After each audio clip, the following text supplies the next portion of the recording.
Hello നമസ്കാരം. ഞാൻ Sarath Manohar. Challenger ആപ്പിൻ്റെ മറ്റൊരു ക്ലാസ്സിലേക്ക് നിങ്ങൾക്കേവർക്കും സ്വാഗതം. നിങ്ങൾക്കറിയാം, ഡിഗ്രി പ്രിലിംസിൻ്റെ മൂന്നാമത്തെ ഫേസ് ഈ ആഴ്ചയാണ് നടക്കുന്നത്. അപ്പോൾ ഡിഗ്രി പ്രിലിംസിൻ്റെ 2 ഫേസ് പരീക്ഷകൾ എഴുതിയപ്പോൾ നിങ്ങൾക്ക് മനസ്സിലായി കാണും IT ചോദ്യങ്ങളുടെ പ്രത്യേകതകൾ എന്തൊക്കെയാണെന്നും കാര്യങ്ങളും. അപ്പോൾ ഞാൻ ഇന്നിവിടെ നിൽക്കുന്നത് ഡിഗ്രി പ്രിലിംസിൻ്റെ മൂന്നാമത്തെ ഫേസിൽ ചോദിക്കാൻ സാധ്യതയുള്ള, ഉറപ്പായിട്ടും ചോദിക്കാൻ സാധ്യതയുള്ള കുറച്ച് IT ക്വസ്റ്റ്യനുകൾ എക്സ്പ്ലെയിൻ ചെയ്യാനായിട്ടാണ്.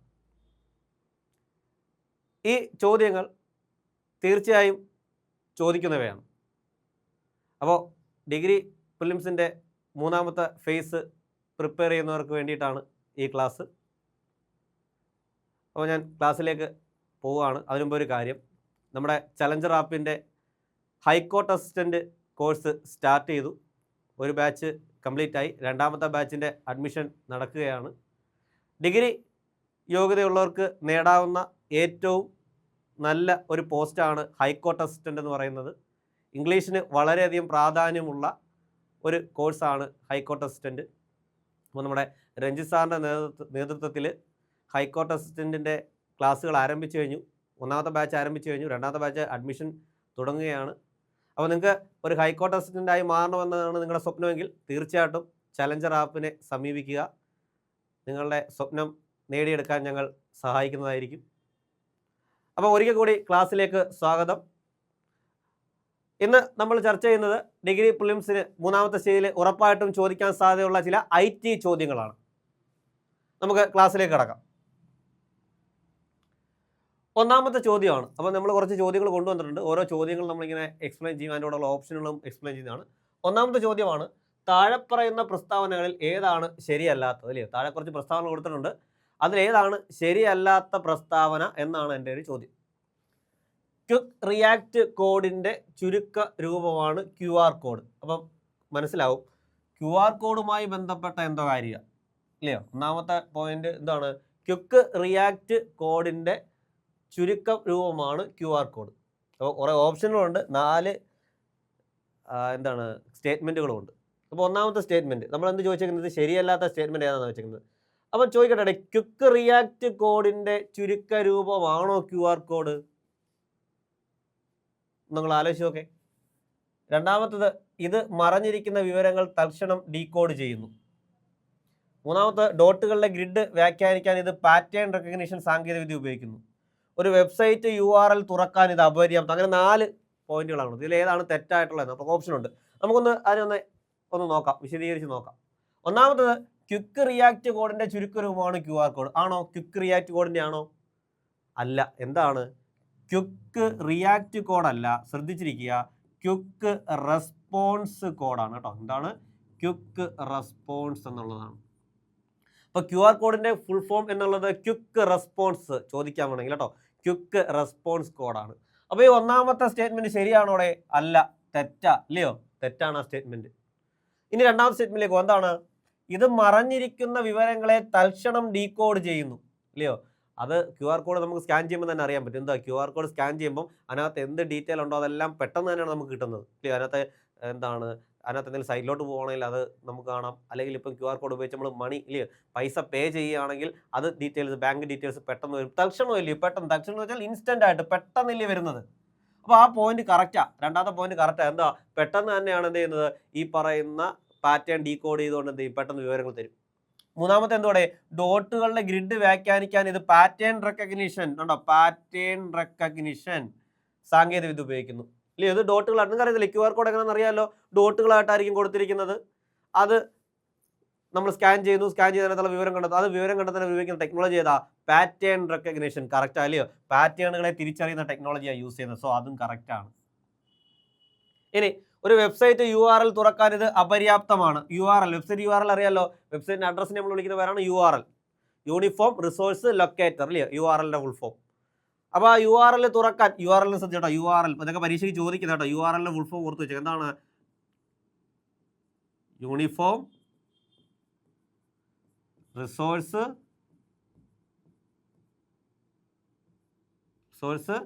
ലൊക്കേറ്റർ. ഓർത്തിരിക്കുക, URL full form uniform resource locator. എന്താണ് URL എന്ന് പറയുന്നത്? വെബ്സൈറ്റിൻ്റെ അഡ്രസ്സിന് വിളിക്കുന്ന വേറെ URL എന്ന്. ഓക്കെ, അപ്പം ഒരു വെബ്സൈറ്റ് URL തുറക്കാൻ ഇത് അപര്യാപ്തമാണ്, വെബ്സൈറ്റ് URL തുറക്കാൻ ഇത് പറ്റത്തില്ലെന്ന് വെച്ചാൽ ഈ പറയുന്ന QR കോഡ് ഉപയോഗിച്ച് വെബ്സൈറ്റിൻ്റെ URL തുറക്കാൻ പറ്റത്തില്ല. ആണോ? ശരിയാണോ? അല്ല, ഇല്ലയോ? കാരണം എന്താ? വെബ്സൈറ്റിൻ്റെ URL അല്ല, അതിനകത്ത് ഒളിച്ചിരിക്കുന്ന ഏത് വിവരം നമുക്ക് എന്ത് ചെയ്യാം? അത് വെച്ച് തുറക്കാൻ പറ്റില്ലയോ? സോ ഇത് എന്താണ്? തെറ്റായിട്ടുള്ളതാണ്. അപ്പോൾ ഏതാണ് ശരി? ഏതൊക്കെയാണ് ശരി? രണ്ടെണ്ണേ ഉള്ളൂ ശരി. ഏതൊക്കെയാ? 3ഉം 4 ഓപ്ഷൻ ഉണ്ടല്ലോ. അതാണ്ട് ബി ഇല്ലേ, ഓപ്ഷൻ ബി 3ഉം 4 കണ്ടോ, ഈ ഓപ്ഷനാണ് ശരി കണ്ടോ. അതിനകത്ത് ഓക്കെ, സോറി, ശരി അല്ലാത്തതെന്നാണ് ചോദിച്ചോ, ശരിയായതല്ല ചോദിച്ചിരിക്കുന്നത്, ശരി അല്ലാത്തതാണ് ചോദിച്ചിരിക്കുന്നത്. ശരി അല്ലാത്ത ഏതാണ്?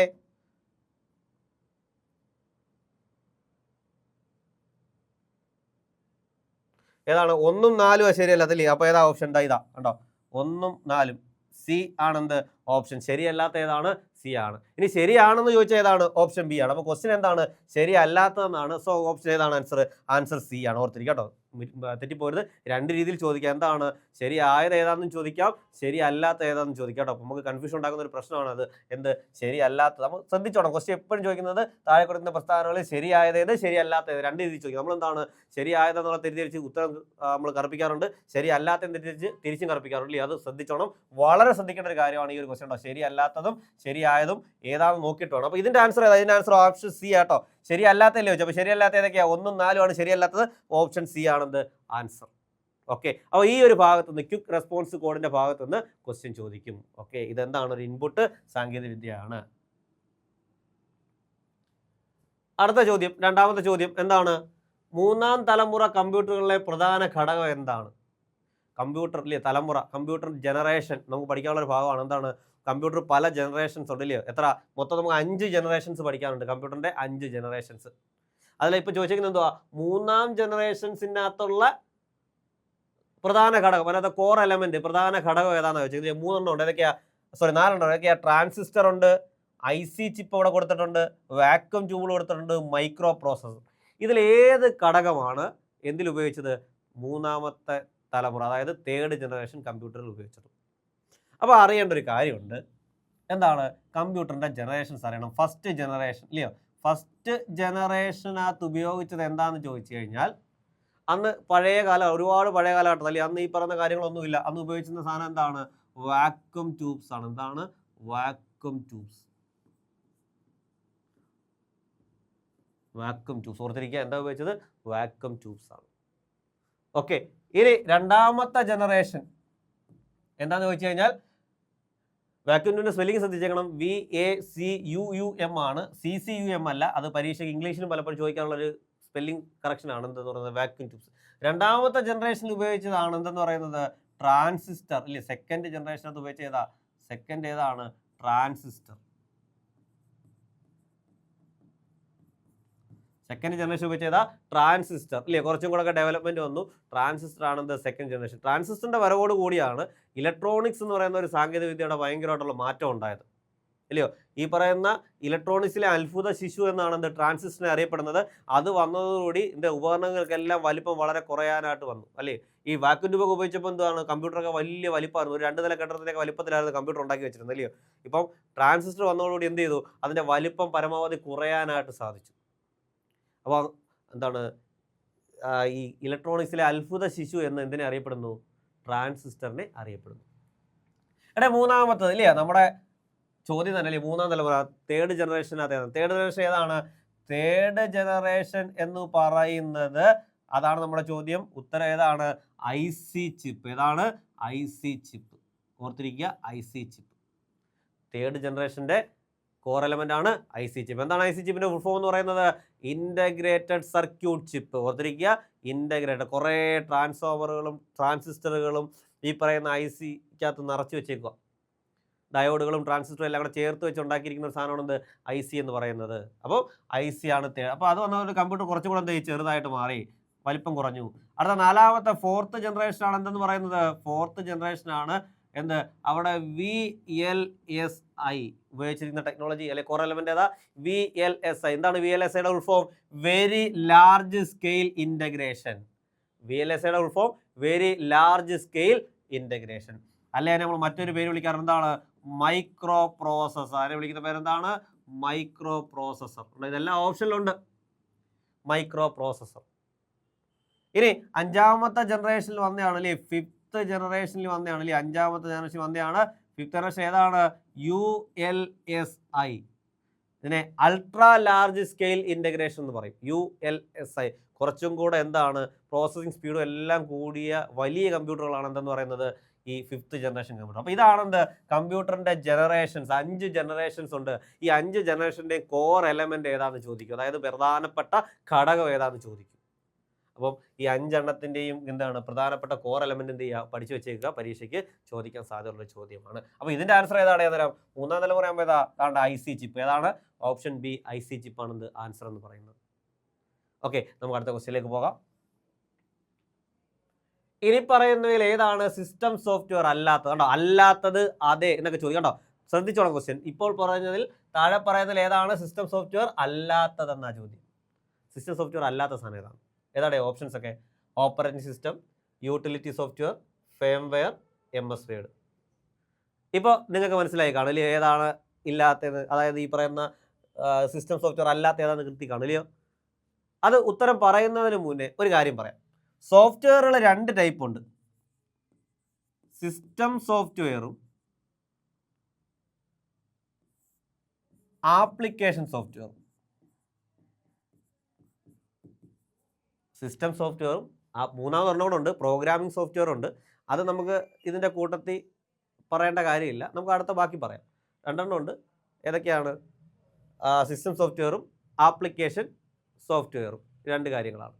അപ്പോൾ നമ്മൾ പറഞ്ഞു വന്നത് സോഫ്റ്റ്വെയറുകൾ 2 ടൈപ്പ് ഉണ്ട്, സിസ്റ്റം സോഫ്റ്റ്വെയറും ആപ്ലിക്കേഷൻ സോഫ്റ്റ്വെയറും.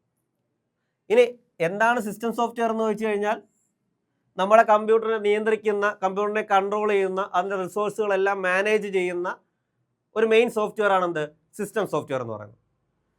ആപ്ലിക്കേഷൻ സോഫ്റ്റ്വെയർ എന്താണെന്ന് വെച്ചാൽ പ്രത്യേക ജോലികൾ ചെയ്യാനായിട്ട്, അത്തരത്തിലുള്ള ഇപ്പോൾ ഡോക്യുമെൻ്റ് തയ്യാറാക്കുകയാണെങ്കിൽ MS വേഡ്, സ്പ്രെഡ്ഷീറ്റ് തയ്യാറാക്കുകയാണെങ്കിൽ Excel, ഇപ്പോൾ നമുക്ക് സ്ലൈഡുകൾ തയ്യാറാക്കുകയാണെങ്കിൽ PowerPoint, ഇപ്പോൾ നമുക്ക് കോൾ ചെയ്യണം അല്ലെങ്കിൽ വീഡിയോ കോൾ ചെയ്യണം, അങ്ങനെയുള്ള കാര്യങ്ങൾ നമ്മൾ വാട്സപ്പ് ഉപയോഗിക്കാറുണ്ട്. അപ്പോൾ ഇതൊക്കെ ഇത്തരം പ്രത്യേക ആവശ്യങ്ങൾക്കായിട്ട് നമ്മൾ ഉണ്ടാക്കിയെടുക്കുന്ന സോഫ്റ്റ്വെയറുകൾ വിളിക്കുന്നവരാണെന്ത്? ആപ്ലിക്കേഷൻസ്. അതിനെ നമ്മൾ ചുരുക്കത്തെ ആപ്പുകൾ എന്ന് വിളിക്കും, ആപ്സ് എന്ന് വിളിക്കാറുണ്ട്. അപ്പോൾ തമ്മിലുള്ള വ്യത്യാസം മനസ്സിലായി കാണും. അപ്പോൾ ഇത് മെയിനായിട്ട് എന്തോ ആപ്ലിക്കേഷൻസ് ആണ്, നമ്മുടെ പ്രധാനപ്പെട്ട എന്തെങ്കിലും ആവശ്യങ്ങൾക്ക് വേണ്ടി പ്രത്യേകമായിട്ട് ചെയ്യാനായിട്ട് ഉപയോഗിക്കുന്നത്. ഇതിൻ്റെ ഉദാഹരണങ്ങൾ നിങ്ങൾക്ക് അറിയാം. എന്തുവാ? താണ്ട ഈ പറയുന്ന വാട്സപ്പ് ഇതിന് ഉദാഹരണം, വാട്സപ്പ്. ഇൻസ്റ്റഗ്രാം ഇതിന് ഉദാഹരണം, ഇൻസ്റ്റഗ്രാം. അതേപോലെ MS വേഡ് ഇതിന് ഉദാഹരണം, MS PowerPointന് ഉദാഹരണം. അങ്ങനെ ഒരുപാട് ഉദാഹരണങ്ങൾ എന്തുണ്ട്? ആപ്ലിക്കേഷൻ സോഫ്റ്റ്വെയറിനുണ്ട്. സിസ്റ്റം സോഫ്റ്റ്വെയർ എടുക്കുകയാണെങ്കിൽ ഓപ്പറേറ്റിംഗ് സിസ്റ്റം OS ഇല്ലയോ, അതെന്താണ്? ഒരു സിസ്റ്റം സോഫ്റ്റ്വെയർ ആണ്. അതേപോലെ യൂട്ടിലിറ്റി സോഫ്റ്റ്വെയർ, ഓർത്തിരിക്കുക, യൂട്ടിലിറ്റി സോഫ്റ്റ്വെയർ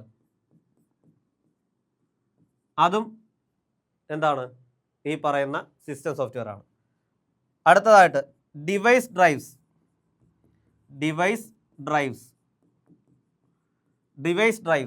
അതും എന്താണ്? ഈ പറയുന്ന യൂട്ടിലിറ്റി സോഫ്റ്റ്വെയറിന് ഉദാഹരണമാണ്. ഇനി ലാസ്റ്റ് പറയുകയാണെങ്കിൽ ഫേംവെയർ. എന്താണ് ഫേംവെയർ? എന്താ ഫേംവെയർ എന്ന് ചോദിച്ചു കഴിഞ്ഞാൽ, നമ്മൾ ഇല്ലേ ഹാർഡ്വെയറിൽ തന്നെ പ്രീ ഇൻസ്റ്റാൾ ചെയ്തേക്കുന്ന, സെറ്റ് ചെയ്ത് വെച്ചേക്കുന്ന സോഫ്റ്റ്വെയറിനെ വിളിക്കുന്ന പേരാണെന്ത്? ഫേംവെയർ എന്ന് പറയുന്നത്. ഉദാഹരണത്തിന് റോമൊക്കെ ഫേംവെയറുകൾക്ക് എക്സാമ്പിളാണ്. റോമിനകത്തൊക്കെ നമ്മൾ ഫേംവെയർ സെറ്റ് ചെയ്ത് വെച്ചേക്കും. റോം എന്ന് പറയുന്നത് എന്താണ്? ഒരു ഫേംവെയർ ആണ്. അതായത് ഹാർഡ്വെയർ ആയിരിക്കും ബേസിക്കലി, പക്ഷേ അതിനകത്ത് നമ്മൾ എന്ത് സെറ്റ് ചെയ്തിട്ടുണ്ട്? സോഫ്റ്റ്വെയർ സെറ്റ് ചെയ്ത് വെച്ചിട്ടുണ്ട്. അപ്പോൾ നിങ്ങൾ ഇതിൽ നിന്ന് ഇത്രയും അനലൈസ് ചെയ്ത് നിങ്ങൾ പറഞ്ഞാൽ ഏതായിരിക്കും ഉത്തരം? ഓപ്പറേറ്റിംഗ് സിസ്റ്റം എന്താണ്? ഒരു സിസ്റ്റം സോഫ്റ്റ്വെയർ ആണ്. യൂട്ടിലിറ്റി സോഫ്റ്റ്വെയർ എന്താണ്? ഒരു സിസ്റ്റം സോഫ്റ്റ്വെയർ ആണ്.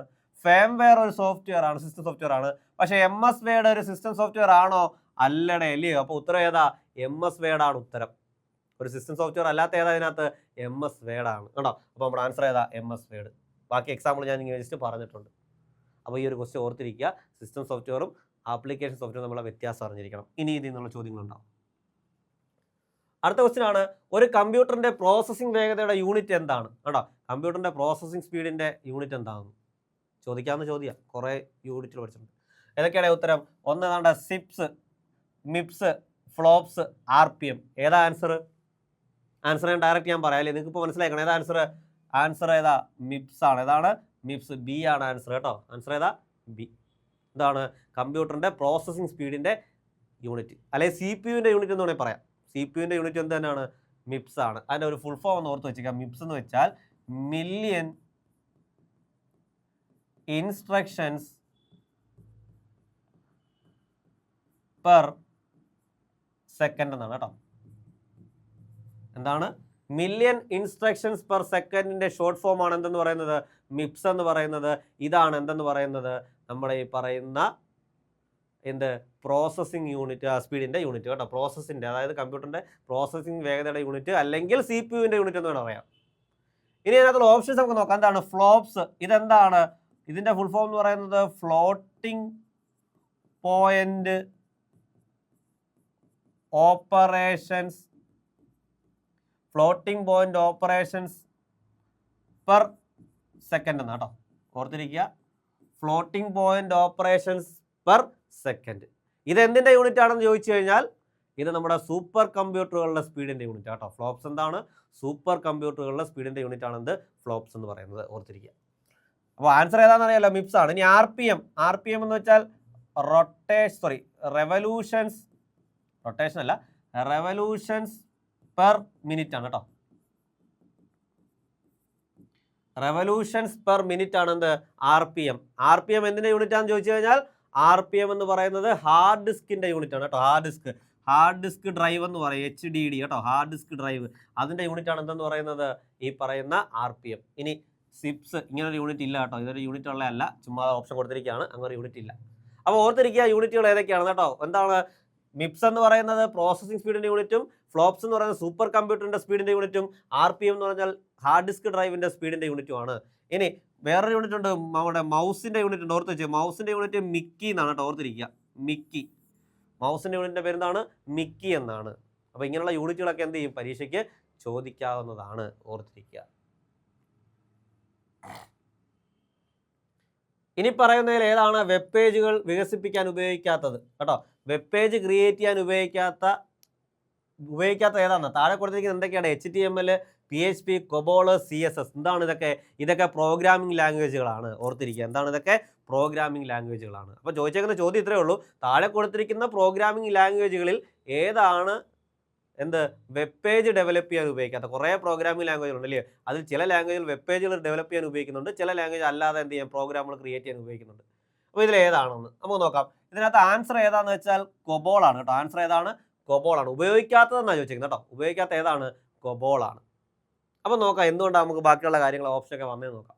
അതായത് HTML, PHP, CSS ഒക്കെ എന്തിനു ഉപയോഗിക്കുന്നതാ?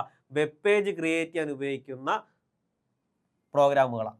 HTML ഫുൾ ഫോം ജസ്റ്റ് ഒന്ന് അറിഞ്ഞിരിക്കുക. എന്താണ്? നമുക്കറിയാവുന്നതാണ് hyper text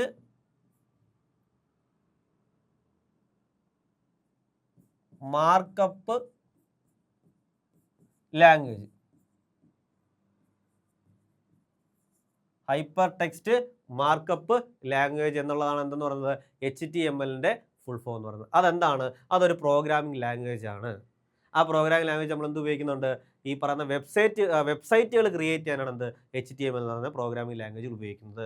മറ്റൊരെണ്ണമാണ് PHP. PHPയുടെ full form എന്ന് പറയുന്നത് ഹൈപ്പർ ടെക്സ്റ്റ് പ്രീ പ്രോസസർ എന്നാണ് കേട്ടോ. Pre processor. അപ്പോൾ നിങ്ങൾ നോക്കും ഇല്ലേ, PHP എങ്ങനെ, അതിൻ്റെ ഫുൾ ഫോം എങ്ങനെ അങ്ങനെ വരുന്നില്ലയോ. ഇപ്പോൾ ഉപയോഗിക്കുന്ന ഫുൾ ഫോം അങ്ങനെ കേട്ടോ. പക്ഷേ തുടക്കകാലത്ത് അറിയപ്പെടുന്നത് എങ്ങനെയെന്ന് അറിയാമോ? പേഴ്സണൽ ഹോം പേജ് എന്നാണ് കേട്ടോ. തുടക്കകാലത്ത് അറിയപ്പെടുന്നത് എന്താണ്? പേഴ്സണൽ ഹോം പേജ് എന്നാണ്. അതുകൊണ്ടാണ് എന്ത് പേര് വന്നത്? PHP എന്നത് കേട്ടോ. ഇപ്പോൾ അതിൻ്റെ ഫുൾ ഫോം എന്തുവാ? ഹൈപ്പർ ടെക്സ്റ്റ് പ്രീ പ്രോസസർ എന്ന് തന്നെയാണ് ഇപ്പോൾ അതിനെ വിളിക്കുന്ന പേര് കേട്ടോ. ഇത് എന്തിനാണ് ഉപയോഗിക്കുന്നത്? വെബ്സൈറ്റ് ക്രിയേറ്റ് ചെയ്യാൻ ഉപയോഗിക്കുന്നതാണ്. ഇനി അടുത്ത CSS. എന്താണ് CSS ഫുൾ ഫോം? CSSന്റെ ഫുൾ ഫോം എന്ന് പറയുന്നത് കാസ്കേഡിംഗ് സ്റ്റൈൽ ഷീറ്റ്സ് എന്നാണ് കേട്ടോ. എന്താണ് full form? Cascading style sheets. ഇതും എന്തിനാണ് ഉപയോഗിക്കുന്നത്? വെബ് പേജ് ക്രിയേറ്റ് ചെയ്യാനാണ്. പക്ഷെ ഒരു പ്രത്യേകത എന്താണ്? വെബ് പേജുകൾ ഇൻട്രാക്റ്റീവ് ആക്കാൻ, ആകർഷണീയമാക്കാനും ഇൻട്രാക്റ്റീവ് ആക്കാനാണ് എന്ത് ഉപയോഗിക്കുന്നത്? ഈ പറയുന്ന കാസ്കേഡിങ്. അതായത് നമ്മൾ വെബ്സൈറ്റിലേക്ക് കയറുമ്പോൾ നമുക്ക് വെബ്സൈറ്റ് കണ്ടാൽ മാത്രം പോരാ, അതിനകത്ത് നമ്മൾ എന്ത് ചെയ്യണം? ഇൻട്രാക്ട് ചെയ്യാൻ കഴിയണം. അല്ലെങ്കിൽ അതിനകത്ത് പേരുകൾ അടിച്ചു കൊടുക്കണം, അതിനകത്തുള്ള കാര്യങ്ങൾ ക്ലിക്ക് ചെയ്ത് നമുക്ക് സെലക്ട് ചെയ്യണം. അങ്ങനെയുള്ള കാര്യങ്ങൾക്ക് ഉപയോഗിക്കുന്നതാണ് എന്ത്?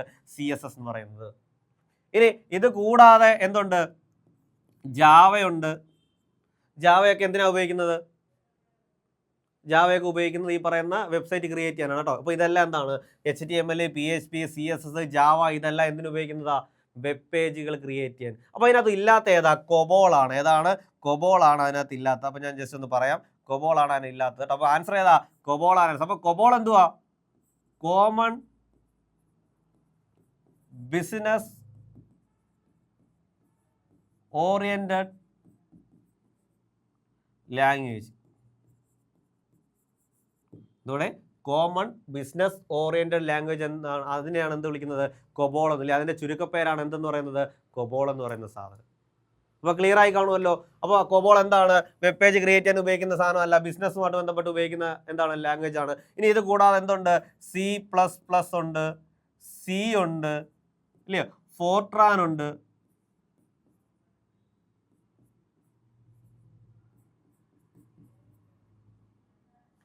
ഇല്ലയോ? ഇങ്ങനെയുള്ള കുറേ ലാംഗ്വേജുകൾ അല്ലാതെ ഉണ്ട്. എന്തുവാ ഈ പറയുന്ന എന്തിനുപയോഗിക്കാത്ത? പൈത്തൺ ഉണ്ട്. അങ്ങനെയുള്ള കുറേ ലാംഗ്വേജുകൾ എന്താണ്? വെബ്സൈറ്റ് ക്രിയേറ്റ് ചെയ്യാൻ ഉപയോഗിക്കാത്ത കുറേ ലാംഗ്വേജുകൾക്ക് ഉദാഹരണമുണ്ട്. അപ്പോൾ വെബ്സൈറ്റ് ക്രിയേറ്റ് ചെയ്യാൻ ഉപയോഗിക്കുന്ന ഏതാണെന്നും ഉപയോഗിക്കാത്ത ഏതാണെന്നും എന്ത് ചെയ്യുക? ഒന്ന് തിരിച്ചറിഞ്ഞിരിക്കുക. നമ്മൾ അടുത്ത ക്വസ്റ്റ്യനിലേക്ക് പോകണം. എന്താണ് ക്വസ്റ്റ്യൻ? ഒരു സ്കൂൾ ലാബിനുള്ളിൽ നെറ്റ്വർക്കിംഗ് ഡാഷിന് ഒരു ഉദാഹരണമാണ്. സ്കൂൾ ലാബിനകത്തുള്ള നെറ്റ്വർക്ക് ഏത് ടൈപ്പ് നെറ്റ്വർക്ക് എന്ന ചോദ്യം നിങ്ങൾക്ക് ഈസി ആയിട്ട് അറിയാം. എന്ത് ഉത്തരം? ലാൻ ആണ്. എന്താണ്? ലാൻ. എന്താണ് ലാൻ എന്ന് പറയുന്നത്? ലാൻ്റെ ഫുൾ ഫോം എന്താണ്? Local area network. എന്താണ് ലാൻ എന്ന് പറയുന്നത്? ലോക്കൽ ഏരിയ നെറ്റ്വർക്കിനെ വിളിക്കുന്ന പേരാണെന്ത്? ലാൻ. എന്താണ് ലാൻ എന്ന് പറയുന്നത്? ഒരു ക്ലാസ് റൂമിനകത്തോ അല്ലെങ്കിൽ ഒരു സ്കൂൾ കെട്ടിടത്തിനകത്തോ ഉള്ള നെറ്റ്വർക്കിങ്ങിനെ വിളിക്കുന്ന പേരാണെന്ത്? ലാൻ എന്ന് പറയുന്നത്. വളരെ ലോക്കലായിട്ടുള്ള ഏരിയയിലുള്ള നെറ്റ്വർക്ക്. ഓക്കെ. അപ്പം അവിടെയുള്ള പ്രത്യേകത ഒരു ചുരുങ്ങിയ സ്പേസിലായിരിക്കും ആ നെറ്റ്വർക്ക് നടത്തിയേക്കുന്നത്. അപ്പോൾ സ്കൂൾ ലാബിലെ നെറ്റ്വർക്ക് എന്ന് പറഞ്ഞാൽ എന്തായിരിക്കും? ലാൻ ആയിരിക്കും. ഇനി അതേപോലെയുള്ള മാൻ ഉണ്ട്. മാൻ എന്താണ്? Metropolitan area network. എന്താണ്? Metropolitan area network. Metropolitan area network. അപ്പോൾ ഈ ക്ലാസ് ഫുള്ള് കണ്ടു കഴിഞ്ഞാൽ നിങ്ങൾക്ക് ആ ഡിഗ്രി പ്രിലിംസിൻ്റെ ഫേസ് 3 ചോദിക്കുന്ന IT ക്വസ്റ്റ്യനിൽ ഒരു 5 ക്വസ്റ്റ്യൻ്റെ ഒട്ടുമിക്കുള്ള 5 ക്വസ്റ്റ്യൻ എന്ത് ചെയ്യും? നിങ്ങൾക്ക് കൃത്യമായിട്ട് കിട്ടും. ഓക്കെ. കാരണം അതിൽ ഓരോ ക്വസ്റ്റ്യനും പറയുന്നതുകൊണ്ട് അതിൻ്റെ ഓപ്ഷൻസ് കൂടെ നമ്മൾ പറഞ്ഞാൽ പോകുന്നല്ലേ. അപ്പോൾ അത്രയും ക്വസ്റ്റ്യനുകളാണ് അതിനകത്ത് വരുന്നത്. അപ്പോൾ മെട്രോപൊളിറ്റൻ ഏരിയ നെറ്റ്വർക്ക് എന്ന് വെച്ചാൽ എന്താണ്? ഒരു ഡിസ്ട്രിക്റ്റ്, ഒരു ജില്ല, അല്ലെങ്കിൽ ഒരു സിറ്റി മൊത്തത്തിലുള്ള നെറ്റ്വർക്ക്. ഈ നെറ്റ്വർക്കിനെയാണ് എന്ത് വിളിക്കുന്നത്? മെട്രോപൊളിറ്റൻ ഏരിയ നെറ്റ്വർക്ക് എന്ന് വിളിക്കുന്നത്. ഒരു സിറ്റി മൊത്തമുള്ള നെറ്റ്വർക്ക് ഇല്ലേ, കുറച്ചുകൂടെ വലുതാണ്. ലോക്കൽ ഏരിയയേക്കാൾ കുറച്ചും കൂടെ വലിയ നെറ്റ്വർക്ക് എന്താണ്? ഈ പറയുന്ന മാൻ, മെട്രോപൊളിറ്റൻ ഏരിയ. ഇനി വാൻ എന്താണ്? വാൻ വൈഡ് ഏരിയ നെറ്റ്വർക്ക് ആണ്. എന്തെന്ന് പറയുന്നത്? വാൻ എന്ന് പറയുന്നത് വൈഡ് ഏരിയ നെറ്റ്വർക്ക്. എന്താ വൈഡ് ഏരിയ നെറ്റ്വർക്ക് എന്ന് പറയുന്നത്? ഇല്ലേ, ഒരു ഭൂപ്രദേശം, ഒരു വലിയ ഭൂപ്രദേശം മൊത്തം അടങ്ങുന്ന നെറ്റ്വർക്ക്. ഉദാഹരണത്തിന് രാജ്യങ്ങളിലെ തമ്മിലുള്ള നെറ്റ്വർക്ക്, അല്ലെങ്കിൽ ഭൂഖണ്ഡത്തിനകത്തുള്ള നെറ്റ്വർക്ക്, അല്ലെങ്കിൽ ലോകം മൊത്തം ഉള്ള ഒരു നെറ്റ്വർക്ക്. അങ്ങനെയാണ് എന്ത് ഈ ഇന്റർനെറ്റ് എന്ന് പറയുന്നത് എന്തിന് എക്സാമ്പിളാണ്? വാൻ എക്സാമ്പിൾ കേട്ടോ. അപ്പോൾ ഇന്റർനെറ്റ് എന്ന് പറയുന്നത് എന്താണ്? വാൻ എന്ന് പറയുന്ന എക്സാമ്പിൾ. ഇനി പാൻ എന്താന്ന് വെച്ചാൽ അതിന്റെ ഫുൾ ഫോം എന്ന് പറയുന്നത് personal area network. Personal area network ഓർത്തിരിക്കുക. Personal area. എന്താണ് പേഴ്സണൽ ഏരിയ നെറ്റ്വർക്ക്? ഒന്നുമില്ല, ഒരു കമ്പ്യൂട്ടറും അതിന് ചുറ്റും കണക്ട് ചെയ്തേക്കുന്ന കുറേ ഡിവൈസുകളും ഇതിവിടെ ചേർത്താണ് എന്ത്? Personal area network. അതായത് നമ്മളൊരു കമ്പ്യൂട്ടറിനകത്തേക്ക് എന്ത് ചെയ്യുന്നു? സ്പീക്കർ കണക്ട് ചെയ്യുന്നു, അല്ലെങ്കിൽ പ്രിന്റർ കണക്ട് ചെയ്യുന്നു, നമ്മുടെ മൊബൈൽ ഫോൺ കണക്ട് ചെയ്യുന്നു. ഇത്തരം നെറ്റ്വർക്കിനെയാണ് എന്ത് വിളിക്കുന്നത്? പേഴ്സണൽ. വളരെ പേഴ്സണൽ ആയിട്ടുള്ള നെറ്റ്വർക്ക്. ഓക്കെ. അപ്പോൾ 4 ടൈപ്പ് നെറ്റ്വർക്ക് ടൈപ്പുകളുണ്ട്. അതിൽ ഓരോന്നും ചിലപ്പോൾ ഇത് ഇപ്പോൾ ചോദിച്ച സ്കൂളിലാണ്. ചിലപ്പോൾ എന്ത് ചോദിക്കാം? ഇന്റർനെറ്റ് എന്തിന് എക്സാമ്പിളാണെന്ന് ചോദിക്കാം. എന്താണ്? വാൻ എക്സാമ്പിളാണ്. അപ്പോൾ ഈ ചോദ്യം മനസ്സിലാക്കി വെച്ചേക്കാം. ഇനി 7ാമത്തെ ചോദ്യം, ക്യാഷ് മെമ്മറി സംബന്ധിച്ച് ഇനി പറയുന്നവയിൽ ഏതാണ് ശരി? ഇല്ലേ, ക്യാഷ് മെമ്മറിയായിട്ട് ബന്ധപ്പെട്ട കുറച്ച് കാര്യങ്ങളാണ് കൊടുത്തിരിക്കുന്നത്. അതിൽ ഏതാണ് ശരി എന്നു പറഞ്ഞില്ലേ. ക്യാഷ് മെമ്മറി എന്താണെന്ന് അറിയാമല്ലോ. ഓക്കെ. പ്രധാന മെമ്മറിയിൽ നിന്ന് ഒരു പ്രോഗ്രാമിൻ്റെയോ ഡേറ്റയുടെയോ ഒരു ഭാഗം സ്ഥിരമായി സംഭരിക്കാൻ ഉപയോഗിക്കുന്നു. ഓക്കെ. ഏതാ ചോദിച്ചത്? ഇത് ശരി ഏതാണെന്നില്ലേ ചോദിച്ചേക്കുന്നത്. നമ്മൾ നോക്കാം, ഓരോന്നോട്ട് നോക്കാം. പ്രധാന മെമ്മറിയിൽ നിന്ന് ഒരു പ്രോഗ്രാമിൻ്റെയോ ഡേറ്റയുടെയോ ഒരു ഭാഗം സ്ഥിരമായി സംഭരിക്കാൻ ഉപയോഗിക്കുന്നു. ആണോടെ? പ്രധാന മെമ്മറിയിൽ നിന്ന് ഒരു പ്രോഗ്രാമിൻ്റെ ഒരു ഡേറ്റയുടെ ഒരു ഭാഗം ശേഖരിക്കാൻ തന്നെ എന്ത് ഉപയോഗിക്കുന്നത്? ക്യാഷ് മെമ്മറി ഉപയോഗിക്കുന്നത്. അതായത് മെയിൻ മെമ്മറിയിൽ എന്ത് ചെയ്യുന്നു, ഒരു എന്തെങ്കിലും ആ ഡേറ്റയുടെ ഒരു ചെറിയ ഭാഗം കുറച്ച് നേരത്തേക്ക് എന്ത് ചെയ്യണം, സ്റ്റോർ ചെയ്ത് വെക്കണം. അതിനാണ് എന്ത് ഉപയോഗിക്കുന്നത്, ക്യാഷ് മെമ്മറി. പക്ഷേ അവിടെ ഒരു കാര്യം തെറ്റാ, സ്ഥിരമായി എന്നുള്ള ഒരു കാര്യം തെറ്റാ. സ്ഥിരമായി സംഭരിക്കാനല്ല ഉപയോഗിക്കുന്നത്. എന്തിനാ, താൽക്കാലികമായിട്ട്. അതായത് ഒരു മെയിൻ മെമ്മറിയിൽ നിന്ന് നമുക്ക് ആവശ്യമായിട്ടുള്ള പ്രോഗ്രാമിൻ്റെ എന്ത് വേണം, കുറച്ച് ഡേറ്റ നമുക്ക് എടുക്കണം. ആ ഡേറ്റ താൽക്കാലികമായിട്ട് സ്റ്റോർ ചെയ്ത് വെക്കാനാണ് എന്ത് ഉപയോഗിക്കുന്നത്, ക്യാഷ് മെമ്മറി എന്ന മെമ്മറി ഉപയോഗിക്കുന്നത്. നിങ്ങൾക്കറിയാം, ഫാസ്റ്റസ്റ്റ് ആയിട്ടുള്ള മെമ്മറിയാണ് ക്യാഷ് മെമ്മറി. ഏറ്റവും ഫാസ്റ്റസ്റ്റ് ആയിട്ടുള്ള മെമ്മറി അല്ല, ഏറ്റവും ഫാസ്റ്റസ്റ്റ് ആയിട്ടുള്ള മെമ്മറി ഏതാണ്, രജിസ്റ്റർ ആണ്. ഓർത്തിരിക്കുക, ഏറ്റവും ഫാസ്റ്റ് ആയിട്ടുള്ള മെമ്മറി രജിസ്റ്റർ ആണ്. രജിസ്റ്റർ കഴിഞ്ഞാൽ പിന്നെ ഏറ്റവും ഫാസ്റ്റ് ആയിട്ടുള്ള മെമ്മറി ഏതാണ്, ക്യാഷ് മെമ്മറിയാണ്. ഏതാണ്, ക്യാഷ് മെമ്മറി. അപ്പോൾ ഒന്നാമത്തെ സാധനം തെറ്റാ. രണ്ടാമത്തത്, പ്രോസസ്സിംഗ് വേഗത വർദ്ധിപ്പിക്കാൻ ക്യാഷ് മെമ്മറി ഉപയോഗിക്കുന്നു. വളരെ ശരിയാ, പ്രോസസ്സിംഗ് വേഗത കൂട്ടാൻ എന്തുപയോഗിക്കും, ക്യാഷ് മെമ്മറി. കാരണം അവിടെ നിന്ന് ഒരു കുറച്ച് പോർഷൻ ഡേറ്റ നമ്മൾ ഓൾറെഡി ഇവിടെ എടുത്ത് വെച്ചേക്കുക, നമുക്ക് അന്നേരം അവിടെ വരെ പോകേണ്ട സമയം കുറയുക. സോ സ്പീഡ് എന്ത് ചെയ്യും, ഓട്ടോമാറ്റിക്കലി കൂടും. അപ്പോൾ അത് ശരിയാ. ഇനി GUIക്കും റാമിനും ഇടയിൽ ക്യാഷ് മെമ്മറി വർക്ക് ചെയ്യുന്നു. തെറ്റാ കേട്ടോ. ക്യാഷ് മെമ്മറി ഒരിക്കലും GUIക്കും റാമിനും ഇടയിലല്ല. എന്തുകൊണ്ട് GUI, ഗ്രാഫിക്കൽ യൂസർ ഇന്റർഫേസ്, അത് ഇതുമായിട്ടൊരു ബന്ധമില്ല. ഇവിടെ വരേണ്ടത് എന്തായിരുന്നു, CPU ആയിരുന്നു വരേണ്ടത് കേട്ടോ. എന്തായിരുന്നു വരേണ്ടത്, CPU. CPU-വിനും റാമിനും ഇടയിലാണ് എന്ത് പ്രവർത്തിക്കുന്നത്, ക്യാഷ് മെമ്മറി പ്രവർത്തിക്കുന്നത്. സോ ആ ഭാഗം തെറ്റാണ്. അപ്പോൾ ഏത് മാത്രം ആൻസർ, only 2 എന്നാണ് ഓപ്ഷൻ ഉണ്ട്, ഓപ്ഷൻ ഡി ഇല്ലയോ. എന്താണ് ഇനി പറയുന്നതിൽ ഏതാണ് ശരിയെന്നില്ലയോ വെച്ചത്, ശരി ഏതാ, ഡി മാത്രമാണ് ശരി. അതായത് രണ്ടാമത്തെ ആ ഒരു പോയിന്റ് മാത്രമാണ് ശരിയായിട്ടുള്ളത്. അപ്പോൾ ഓർത്തിരിക്കുക, വളരെ പ്രധാനപ്പെട്ട ഒരു ഭാഗമാണ് ക്യാഷ് മെമ്മറി. എന്താണെന്ന് വെച്ചാൽ, ക്യാഷ് മെമ്മറി എന്തിനു ഉപയോഗിക്കുന്നത് വെച്ചാൽ, നമ്മളൊരു പ്രോഗ്രാം ഓപ്പൺ ചെയ്ത് വെച്ചേക്കുന്നു. അങ്ങനെ ഓപ്പൺ ചെയ്ത് വെച്ചേക്കുമ്പോൾ അതുമായി ബന്ധപ്പെട്ട ഒരു ഡേറ്റ മെമ്മറി ഇല്ലേ, മെയിൻ മെമ്മറിയിലുണ്ട്. അവിടെ നിന്ന് കുറച്ച് നേരത്തേക്ക് നമുക്ക് എന്ത് ചെയ്യണം, അതൊന്ന് എടുത്തുകൊണ്ട് വെക്കണം. അതൊരു താൽക്കാലികമായിട്ടാണ് സ്റ്റോർ ചെയ്യുന്നത്. അതിനുവേണ്ടി ഉപയോഗിക്കുന്ന മെമ്മറിയാണ് എന്ത്, ക്യാഷ് മെമ്മറി. ഈ ക്യാഷ് മെമ്മറി ഉപയോഗിക്കുന്നുണ്ടെങ്കിൽ എന്ത് ചെയ്യാം, പ്രോസസ് സ്പീഡ് വളരെ ഭയങ്കരമായിട്ട് കൂടും. ഇത് വർക്ക് ചെയ്യുന്നത്, ഇത് ആക്ട് ചെയ്യുന്നത് CPU-നും റാമിനും ഇടയിലാണ്. ഓക്കെ, അപ്പോൾ ആ ക്വസ്റ്റ്യൻ ക്ലിയർ ആയി മനസ്സിലാവുന്നു. ഓർത്തിരിക്കുക, ഏറ്റവും ഫാസ്റ്റ് ആയിട്ടുള്ള മെമ്മറി ഏതാണ്, രജിസ്റ്റർ ആണെന്ന കാര്യം വ്യക്തമായിട്ട് ഓർക്കുക. രജിസ്റ്റർ ഇല്ലെങ്കിൽ മാത്രമേ അവിടെ ഓപ്ഷൻ ചെയ്ത് കൊടുക്കാവൂ, ക്യാഷ് കൊടുക്കാവൂ. എട്ടാമത്തെ ക്വസ്റ്റ്യൻ, ഇനി പറയുന്നവ പൊരുത്തപ്പെടുത്തുക. മാച്ച് ചെയ്യാനാട്ടോ, മാച്ച് ദ ഫോളോയിങ്. നമുക്ക് നോക്കാം. ഒന്നാമത്തെ ഓപ്ഷൻ ഏതാ, മോഡം, ഹബ്ബ്, റിപ്പീറ്റർ, OFC ഇല്ലയോ. നോക്കിയാൽ തന്നെ അറിയാം, എല്ലാം എന്തോ നെറ്റ്വർക്കിംഗ് ഡിവൈസുകളാണ്. നെറ്റ്വർക്കിങ്ങിന് ഉപയോഗിക്കുന്ന വസ്തുക്കളാണ്, ഡിവൈസുകളാണ് ഉപയോഗിക്കുന്നത്. വലതേ സൈഡിൽ കുറച്ചുണ്ട്. മോഡം, ഈ മോഡം എന്ന് പറയുന്നത് ഇതിനകത്ത് ഏതുമായിട്ടാണ് ബന്ധപ്പെട്ടിരിക്കുന്നത്, കോൺസെൻട്രേറ്റർ ആണോ, സിഗ്നലുകൾ ശക്തിപ്പെടുത്തലാണോ, വേഗത ശക്തിപ്പെടുത്തലാണോ, ഡിജിറ്റൽ ടു അനലോഗ് ആണോ, കിട്ടുന്നില്ല. നമുക്ക് ഹബ്ബിലേക്ക് പോവാം. ഹബ്ബിൻ്റെ ഒരു പ്രത്യേകത, ഹബ്ബിനെ വിളിക്കുന്ന മറ്റൊരു പേരാണ് കോൺസെൻട്രേറ്റർ ഇല്ലയോ. എന്താ ഹബ്ബ് എന്ന് പറയുന്ന സാധനം, നെറ്റ്വർക്ക് ചെയ്യുമ്പോൾ കുറേ കമ്പ്യൂട്ടറുകളെ തമ്മിൽ കോമൺ ആയിട്ട് കണക്ട് ചെയ്യാൻ ഉപയോഗിക്കുന്ന ഡിവൈസ് ആണ് എന്ത്, ഹബ്ബ് ഇല്ലേ. കുറേ കമ്പ്യൂട്ടറുകളുണ്ട്, അതിൻ്റെ ഒരുമിച്ച് കൂട്ടി ഒരൊറ്റ കണക്ഷനായിട്ട് കൊടുക്കുക. അതായത് അതിൻ്റെ എല്ലാത്തിൻ്റെ ഒരു സെൻട്രൽ കോർ ആണെന്ന് പറയുന്നത് ഹബ്ബ് എന്ന് പറയുന്നത് ഇല്ലേ. നെറ്റ്വർക്കുകൾ കുറേ കമ്പ്യൂട്ടർ തമ്മിൽ കണക്ട് ചെയ്യുമ്പോൾ അതിൻ്റെ സെൻട്രൽ വരുന്ന സാധനമാണ് എന്ത്, ഹബ്ബ്. ഹബ്ബിന് മറ്റൊരു പേരുണ്ട്, കോൺസെൻട്രേറ്റർ. ഹബ്ബിനുള്ള പേരെന്താണ്. അപ്പോൾ നോക്കിയാൽ നിങ്ങൾ, ഹബ്ബിന് കോൺസെൻട്രേറ്റർ, അപ്പോൾ അത് നമുക്ക് ഇങ്ങോട്ട് മാത്രമേ യോജിപ്പിക്കാൻ പറ്റുള്ളൂ കേട്ടോ. കോൺസെൻട്രേറ്റർ, ഹബ്ബ് കോൺസെൻട്രേറ്റർ പോയി. ഓക്കെ, ഇനി അടുത്ത ആരൊക്കെയാ, ഇനി മോഡവും റിപ്പീറ്ററും. മോഡം എന്താ, മോഡത്തിൻ്റെ വർക്ക് എന്ന് പറയുന്നത്, മോഡം അനലോഗ് സിഗ്നലിനെ ഡിജിറ്റൽ ആക്കുകയും ഡിജിറ്റൽ സിഗ്നലിനെ അനലോഗ് ആക്കി മാറ്റുകയും ചെയ്യുന്ന ഉപകരണമാണ് എന്ത്, മോഡം. അപ്പോൾ ഏതാ, ഡിജിറ്റൽ ടു അനലോഗ് കൂടെ കിടപ്പുണ്ട്. സോ എങ്ങോട്ട് തന്നെ കണക്ട് ചെയ്യാം, മോഡം അങ്ങോട്ട് കണക്ട് ചെയ്യാം. മോഡം എന്ന് പറയുന്നത് ഡിജിറ്റൽ സിഗ്നലിനെ അനലോഗ് ആക്കുകയും അനലോഗിനെ ഡിജിറ്റൽ ആക്കുകയും ചെയ്യുന്ന ഒരു ഉപകരണമാണ്. അടുത്താണ് റിപ്പീറ്റർ. എന്താണ് റിപ്പീറ്റർ, റിപ്പീറ്ററിന്റെ പ്രത്യേകത നമുക്കറിയാം. നമ്മൾ സിഗ്നലുകൾ കടത്തി വിടുമ്പോൾ കുറേ ദൂരം എത്തുമ്പോൾ ഈ സിഗ്നലുകൾക്ക് ശക്തി കുറയും. ആ സിഗ്നലുകളുടെ ശക്തി വീണ്ടും കൂട്ടാൻ നമ്മൾ ഉപയോഗിക്കുന്ന ഒരു ഉപകരണമാണ് എന്ത്, റിപ്പീറ്റർ എന്ന് പറയുന്നത്. കണ്ടാ, അപ്പോൾ ഏതാണ് വരുന്ന നേരം, സിഗ്നലുകൾ ശക്തിപ്പെടുത്താണ്ട് റിപ്പീറ്റർ അങ്ങോട്ട് വന്നു. ഇനി ആകെ പറഞ്ഞ OFC ഉള്ളൂ. OFC എന്തിനാ, OFC എന്ന് വെച്ചാൽ ഒപ്റ്റിക്കൽ ഫൈബർ കേബിൾ. എന്തിനു വേണ്ടി ഉപയോഗിക്കുന്നത്, സിഗ്നലുകൾ വളരെ സ്പീഡിൽ കടത്തി വിടാൻ വേണ്ടിയിട്ടാണ്. സിഗ്നലുകളുടെ സ്പീഡ് കൂട്ടാൻ വേണ്ടിയിട്ടാണ് അത് ഉപയോഗിക്കുന്നത്. അവിടെ ഉണ്ടോ, വേഗത ശക്തിപ്പെടുത്താണ്ട, ഏതൊന്നു അങ്ങോട്ട് വന്നു.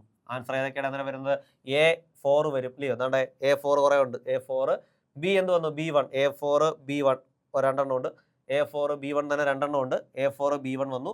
ഇനി C എന്ത് വന്നു, C2 വന്നു. A4 B1 C2 ഇതാണ് ഓപ്ഷൻ C ആണ് ആൻസർ. ഡി എന്ത് വന്നു, D1 വന്നു. അല്ല, C അല്ല ഓപ്ഷൻ, C അല്ല. എന്താണ്, A4 B1 C2 D3 D3 അതാ, D ആണ് ആൻസർ കേട്ടോ. ഏതാണ് ആൻസർ, ഓപ്ഷൻ D ആണ് ആൻസർ. ഓർത്തിരിക്കുക, ശ്രദ്ധിക്കണം കേട്ടോ. ഇങ്ങനെയുള്ള ക്വസ്റ്റ്യൻ വരുമ്പോൾ ഏതാണെന്ന് വെച്ചാൽ നോക്കണം. കറക്റ്റായിട്ട് ഓരോന്നും മാച്ച് ചെയ്ത് ഓരോന്നും നോക്കി വരണം. അപ്പോൾ ഏതാണ് ആൻസർ, D ആണ് ആൻസർ വരുന്നത്. ഓർത്തിരിക്കുക, ആൻസർ ഏതാണ്, D ആണ്. അപ്പം ഇതെല്ലാം എന്താണ്, ഈ പറഞ്ഞ കാര്യങ്ങളെല്ലാം, ഈ പറഞ്ഞതെല്ലാം എന്താണ്, നെറ്റ്വർക്കിന് ഉപയോഗിക്കുന്ന ഡിവൈസുകൾ. ഇനി കുറേ ഡിവൈസുകളുണ്ട് കേട്ടോ. ഏതൊക്കെയാണെന്ന് ഓർത്ത് വെച്ചേക്കുക. മോഡം ഉണ്ട്, ഹബ്ബ് ഉണ്ട്, റിപ്പീറ്റർ ഉണ്ട്. ഇനി ഇതിനകത്ത് ഉപയോഗിക്കുന്ന ഒരു ഡിവൈസാണ് ഗേറ്റ് വേ. മറ്റൊരു ഡിവൈസാണ് ഗേറ്റ് വേ. എന്തിനാന്ന് വെച്ചാൽ ഡിഫറൻറ്റ് പ്രോട്ടോക്കോളുകളുള്ള കമ്പ്യൂട്ടറുകൾ തമ്മിൽ കണക്ട് ചെയ്യാൻ. ഡിഫറൻറ്റ് പ്രോട്ടോക്കോളുകളുള്ള നെറ്റ്വർക്കുകൾ തമ്മിൽ കണക്ട് ചെയ്യാനാണ് എന്ത് ഉപയോഗിക്കുന്നത്? ഗേറ്റ് വേ എന്ന് പറയുന്ന ഉപകരണം ഉപയോഗിക്കുന്നത്. ഇനി അടുത്തയാണ് ബ്രിഡ്ജ്. അടുത്ത സെറ്റപ്പാണ് ബ്രിഡ്ജ്. ബ്രിഡ്ജ് എന്ന് പറഞ്ഞാൽ ഒരേ പ്രോട്ടോക്കോളുകളുള്ള കമ്പ്യൂട്ടറുകൾ തമ്മിൽ കണക്ട് ചെയ്യാനാണ് എന്ത് ഉപയോഗിക്കുന്നത്? ബ്രിഡ്ജ് ഉപയോഗിക്കുന്നത്. സെയിം പ്രോട്ടോക്കോൾ തമ്മിൽ കണക്ട് ചെയ്യാനാണ് നമ്മൾ എന്ത് ഉപയോഗിക്കുന്നത്? ബ്രിഡ്ജ് ഉപയോഗിക്കുന്നത്. ഓർത്തിരിക്കുക. ഓക്കെ, അപ്പം ഈ ഒരു കാര്യങ്ങൾ ഓർത്തിരിക്കുക. ഇനിയുണ്ട് മറ്റൊരു ഉപകരണമുണ്ട് സ്വിച്ച്. സ്വിച്ച് എന്തിനാണ് ഉപയോഗിക്കുന്നത് വെച്ച് കഴിഞ്ഞാൽ ഈ നെറ്റ്വർക്കിനകത്ത് ഡേറ്റയെ പല പല സെഗ്മെൻറ്റുകളായിട്ട് ഡിവൈഡ് ചെയ്യാനാണ് ഇത് ഉപയോഗിക്കുന്നത്? സ്വിച്ച് എന്ന് പറയുന്ന നെറ്റ്വർക്കിംഗ് ഉപകരണം ഉപയോഗിക്കുന്നത്. ഡേറ്റയെ പല പല സെഗ്മെൻറ്റുകളായിട്ട് എന്ത് ചെയ്യാനായിട്ട്? സെഗ്മെൻറ്റുകളായിട്ട് തിരിക്കാനായിട്ട്. അപ്പം നോക്കിയാൽ മോഡം, ഹബ്ബ്, റിപ്പീറ്റർ, ഗേറ്റ് വേ, ബ്രിഡ്ജ്, സ്വിച്ച്. ഇനി ഒരെണ്ണമുണ്ട് റൂട്ടർ. നെറ്റ്വർക്കിനകത്ത് ഡേറ്റകൾ അങ്ങോട്ടും ഇങ്ങോട്ടും ഷെയർ ചെയ്യാൻ ഉപയോഗിക്കുന്ന ഉപകരണമാണ് എന്ത്? റൂട്ടർ. നെറ്റ്വർക്കുകളിനകത്ത് ഡേറ്റ അങ്ങോട്ടും ഇങ്ങോട്ടും ഷെയർ ചെയ്യാനാണ് നമ്മൾ എന്ത് ഉപയോഗിക്കുന്നത്? റൂട്ടർ ഉപയോഗിക്കുന്നത്. അപ്പോൾ ഈ പറഞ്ഞ ഇത്രയും സാധനങ്ങൾ എന്താണ്? നെറ്റ്വർക്കിംഗ് ഡിവൈസുകളാണ്. ഓരോത്തിൻ്റെയും യൂസ് എന്താണെന്ന് കൃത്യമായിട്ട് അറിഞ്ഞിരിക്കണം. യൂസുമായി ബന്ധപ്പെട്ട ഒരു ചോദ്യം ഉറപ്പായിട്ടും പരീക്ഷയ്ക്ക് കാണും. അടുത്ത 9ാമത്തെ ചോദ്യം, ഏറ്റവും വേഗതയേറിയ മെമ്മറി ഏതാണ്? നേരത്തെ ഞാൻ പറഞ്ഞതേ ഉള്ളൂ. ഇതിൻ്റെ ആൻസർ നിങ്ങൾ തീർച്ചയായിട്ടും പറയും. കാരണം കുറച്ച് മുന്നേ ഞാൻ അതൊന്ന് എക്സ്പ്ലെയിൻ ചെയ്ത് പറഞ്ഞതേ ഉള്ളൂ. എന്താണ് ആൻസർ? ഏറ്റവും വേഗതയേറിയ മെമ്മറി ഏതാ? രജിസ്റ്ററാണ്. ഏതാണ്? രജിസ്റ്ററാണ്. ക്യാഷ് അല്ല കേട്ടോ. ക്യാഷും അല്ല, റാമും അല്ല, ബഫറും അല്ല, ഒന്നും അല്ല കേട്ടോ. ഏറ്റവും വേഗതയേറിയ മെമ്മറി ഏതാണ്? രജിസ്റ്റർ. രജിസ്റ്റർ ഇല്ലെങ്കിൽ മാത്രമേ എന്ത് ഓപ്റ്റ് ചെയ്യാവൂ? ക്യാഷ് ഓപ്റ്റ് ചെയ്യാവൂ. ഇനി റാം എന്താണെന്നറിയാമല്ലോ. റാം എന്താണ്? Random access memory. അറിയാവുന്ന കാര്യം, റാൻഡം ആക്സസ് മെമ്മറി. ബഫർ എന്താണെന്ന് വെച്ച് കഴിഞ്ഞാൽ നമ്മൾ നെറ്റൊക്കെ ലോഡ് ചെയ്യുമ്പോൾ ഇല്ലേ, നമ്മൾ നെറ്റ് ലോഡ് ചെയ്തിട്ടൊരു വീഡിയോ ലോഡ് ചെയ്യുമ്പം നമ്മൾ എന്ത് ചെയ്യും? ആ വീഡിയോ കുറച്ച് ഓൾറെഡി ഇങ്ങനെ നമ്മൾ ലോഡ് ചെയ്ത് വെച്ചേക്കുമായിരിക്കും ഇല്ലയോ? ലോഡ് ചെയ്ത് വെച്ചിട്ട് പിന്നെ നമ്മൾ നെറ്റ് ഓഫ് ചെയ്താൽ നമുക്ക് എന്ത് ചെയ്യാൻ പറ്റും? ആ ലോഡ് ചെയ്ത് അത്രയും ഭാഗം കാണാൻ പറ്റും. അപ്പോൾ യൂട്യൂബ് വീഡിയോ കാണുകയാണെങ്കിൽ നിങ്ങൾക്ക് അറിയാൻ പറ്റും. നമ്മൾ ആ വീഡിയോ എടുക്കുന്നുണ്ടെങ്കിൽ കുറച്ച് ഭാഗം ഓൾറെഡി ലോഡ് ചെയ്ത് വെച്ചേക്കുമായിരിക്കും. ആ ലോഡ് ചെയ്ത ഭാഗം വരെ നമുക്ക് എന്ത് ചെയ്യാൻ പറ്റും? കാണാൻ പറ്റും. ഈ ലോഡിങ്ങിനെയാണ് ബഫർ എന്ന് പറയുന്നത്. അപ്പോൾ നമ്മൾ ലോഡ് ചെയ്ത് കഴിഞ്ഞ് നമ്മൾ ആ നെറ്റ് അങ്ങ് ഓഫ് ചെയ്ത് കഴിഞ്ഞാലും ഈ ലോഡ് ചെയ്ത് എവിടം വരെ ഉണ്ടോ അവിടം വരെ നമുക്ക് കാണാൻ പറ്റും. അത് കഴിഞ്ഞാൽ പിന്നെ നമുക്ക് എന്ത് ചെയ്യാൻ പറ്റത്തില്ല? അത് കാണാൻ പറ്റത്തില്ല. അപ്പോൾ നിങ്ങൾ നോക്കിയാൽ അറിയാം, സ്ക്രീനിൽ ഇങ്ങനെ വട്ടത്തിൽ ഇങ്ങനെ ഒരു കാര്യം ഇങ്ങനെ കറങ്ങുന്നത് കാണാൻ പറ്റും. ആ കറങ്ങുന്നതിനെ നമ്മൾ ബഫറിംഗ് എന്ന് വിളിക്കുന്നത് കേട്ടോ. ഓർത്തിരിക്കുക. അപ്പോൾ ആ ഒരു സ്റ്റോർ ചെയ്ത കപ്പാസിറ്റി അവിടെ നിന്ന് കുറയുമ്പോഴാണ് ബഫറിംഗ് എന്ന സംഭവം ഉണ്ടാകുന്നത്. ഓക്കെ, അടുത്ത 10ാമത്തെ ചോദ്യം, വൈഫൈയിൽ ഉപയോഗിക്കുന്ന ഏത് തരം തരംഗങ്ങളാണ്? അല്ലെ, വൈഫൈയിൽ ഉപയോഗിക്കുന്ന തരംഗങ്ങൾ അല്ലെ, വേവ്സ് ഏതാണെന്ന്? ഏതാണ് ഉത്തരം? ഉത്തരം റേഡിയോ വേവ്സ് ആണ് കേട്ടോ. ഏതാണ്? Radio waves. മൈക്രോവേവോ ഇൻഫ്രാറെഡോ അൾട്രാവയലറ്റോ ഒന്നുമല്ല, റേഡിയോസ്. ഈ വൈഫൈയിൽ മാത്രമല്ല, ഒട്ടുമിക്കവാറുള്ള വയർലെസ് ഡിവൈസുകളിലെല്ലാം ഓർത്തിരിക്കുക, ഒട്ടുമിക്കവാറുള്ള വയർലെസ് ഡിവൈസുകളിലെല്ലാം ഉപയോഗിക്കുന്നത് എന്താണ്? റേഡിയോ വേവ്സ് ആണ്. ബ്ലൂടൂത്തിലായാലും വൈഫൈയിലായാലും ഒക്കെ ഉപയോഗിക്കുന്നത് ഈ റേഡിയോ വേവ്സ് ആണ് ഉപയോഗിക്കുന്നത്. ഓർത്തിരിക്കുക. അതൊരു ചെറിയ ക്വസ്റ്റ്യൻ ആട്ടോ. ഇനി 11ാമത്തെ ക്വസ്റ്റ്യൻ, നെറ്റ്വർക്കുകളിലൂടെ ഡേറ്റ പാക്കറ്റുകൾ ഫോർവേഡ് ചെയ്യുന്ന ഉപകരണം ഏതാണ്? കേട്ടോ, നേരത്തെ പറഞ്ഞേ ഉള്ളൂ. നെറ്റ്വർക്കിലൂടെ ഡേറ്റ പാക്കറ്റുകൾ ഫോർവേഡ് ചെയ്യുന്ന ഉപകരണം ഏതാണ്? ഉപകരണം ഞാൻ കുറച്ച് മുന്നേ പറഞ്ഞു. ഡേറ്റ പാക്കറ്റുകൾ എന്താണ് ഫോർവേഡ് ഉപയോഗിക്കുന്നത്? ഏതാണ്? റിപ്പീറ്റർ ആണോ, ഗേറ്റ് വേ ആണോ, ബ്രിഡ്ജ് ആണോ? ആൻസർ ഏതാ? റൂട്ടർ ആണ്. ഏതാണ്? റൂട്ടർ ആണ് അതിൻ്റെ ആൻസർ. ഓക്കെ, ഓർത്തിരിക്കുക. ഇനി റിപ്പീറ്ററിൻ്റെ ജോലി എന്താണെന്ന് ഞാൻ പറഞ്ഞു, ഗേറ്റ് വേയുടെ ജോലി എന്താണെന്ന് പറഞ്ഞു, ബ്രിഡ്ജിൻ്റെ പറഞ്ഞു, റൂട്ടറിൻ്റെ പറഞ്ഞു. ഇതിൻ്റെ എല്ലാം കുറച്ച് മുന്നത്തെ ക്വസ്റ്റ്യൻ നമ്മൾ ഓൾറെഡി പറഞ്ഞതേ ഉള്ളൂ ഇല്ലയോ, എന്താണ് അതിൻ്റെ വർക്കിംഗ് എന്ന്. ഇനി ഇതിനകത്ത് അറിയേണ്ട ഒരു കാര്യം, ഈ ഓരോ ഡിവൈസുകളും നമ്മുടെ ഈ ഇടയ്ക്ക് ഫേസ് 1-ൽ ചോദിച്ചൊരു ചോദ്യമായിരുന്നു. OSI ഡേറ്റാ ലിങ്ക് ലെയറിൽ, OSI സിസ്റ്റത്തിൻ്റെ ഡേറ്റാ ലിങ്ക് ലെയറിൽ പ്രവർത്തിക്കുന്ന ഉപകരണം അത് എന്ത് ചെയ്യുകയാണ് ചെയ്യുന്നത്? ഡേറ്റയെ സെഗ്മെൻറ്റുകളാക്കി സെപ്പറേറ്റ് ചെയ്യാൻ ഉപയോഗിക്കുന്ന ഒരു ഉപകരണം എന്നായിരുന്നു ചോദ്യം. അപ്പോൾ അവിടെ മനസ്സിലാക്കേണ്ട ഒരു കാര്യമുണ്ട്, ഈ നെറ്റ്വർക്കിംഗ് ഉപകരണങ്ങളുടെ ഒരു ടെക്നോളജിയാണ് OSI എന്ന് പറയുന്നത്. അതായത് ഓപ്പൺ സിസ്റ്റംസ് ഇൻ്റർ കണക്ഷൻ.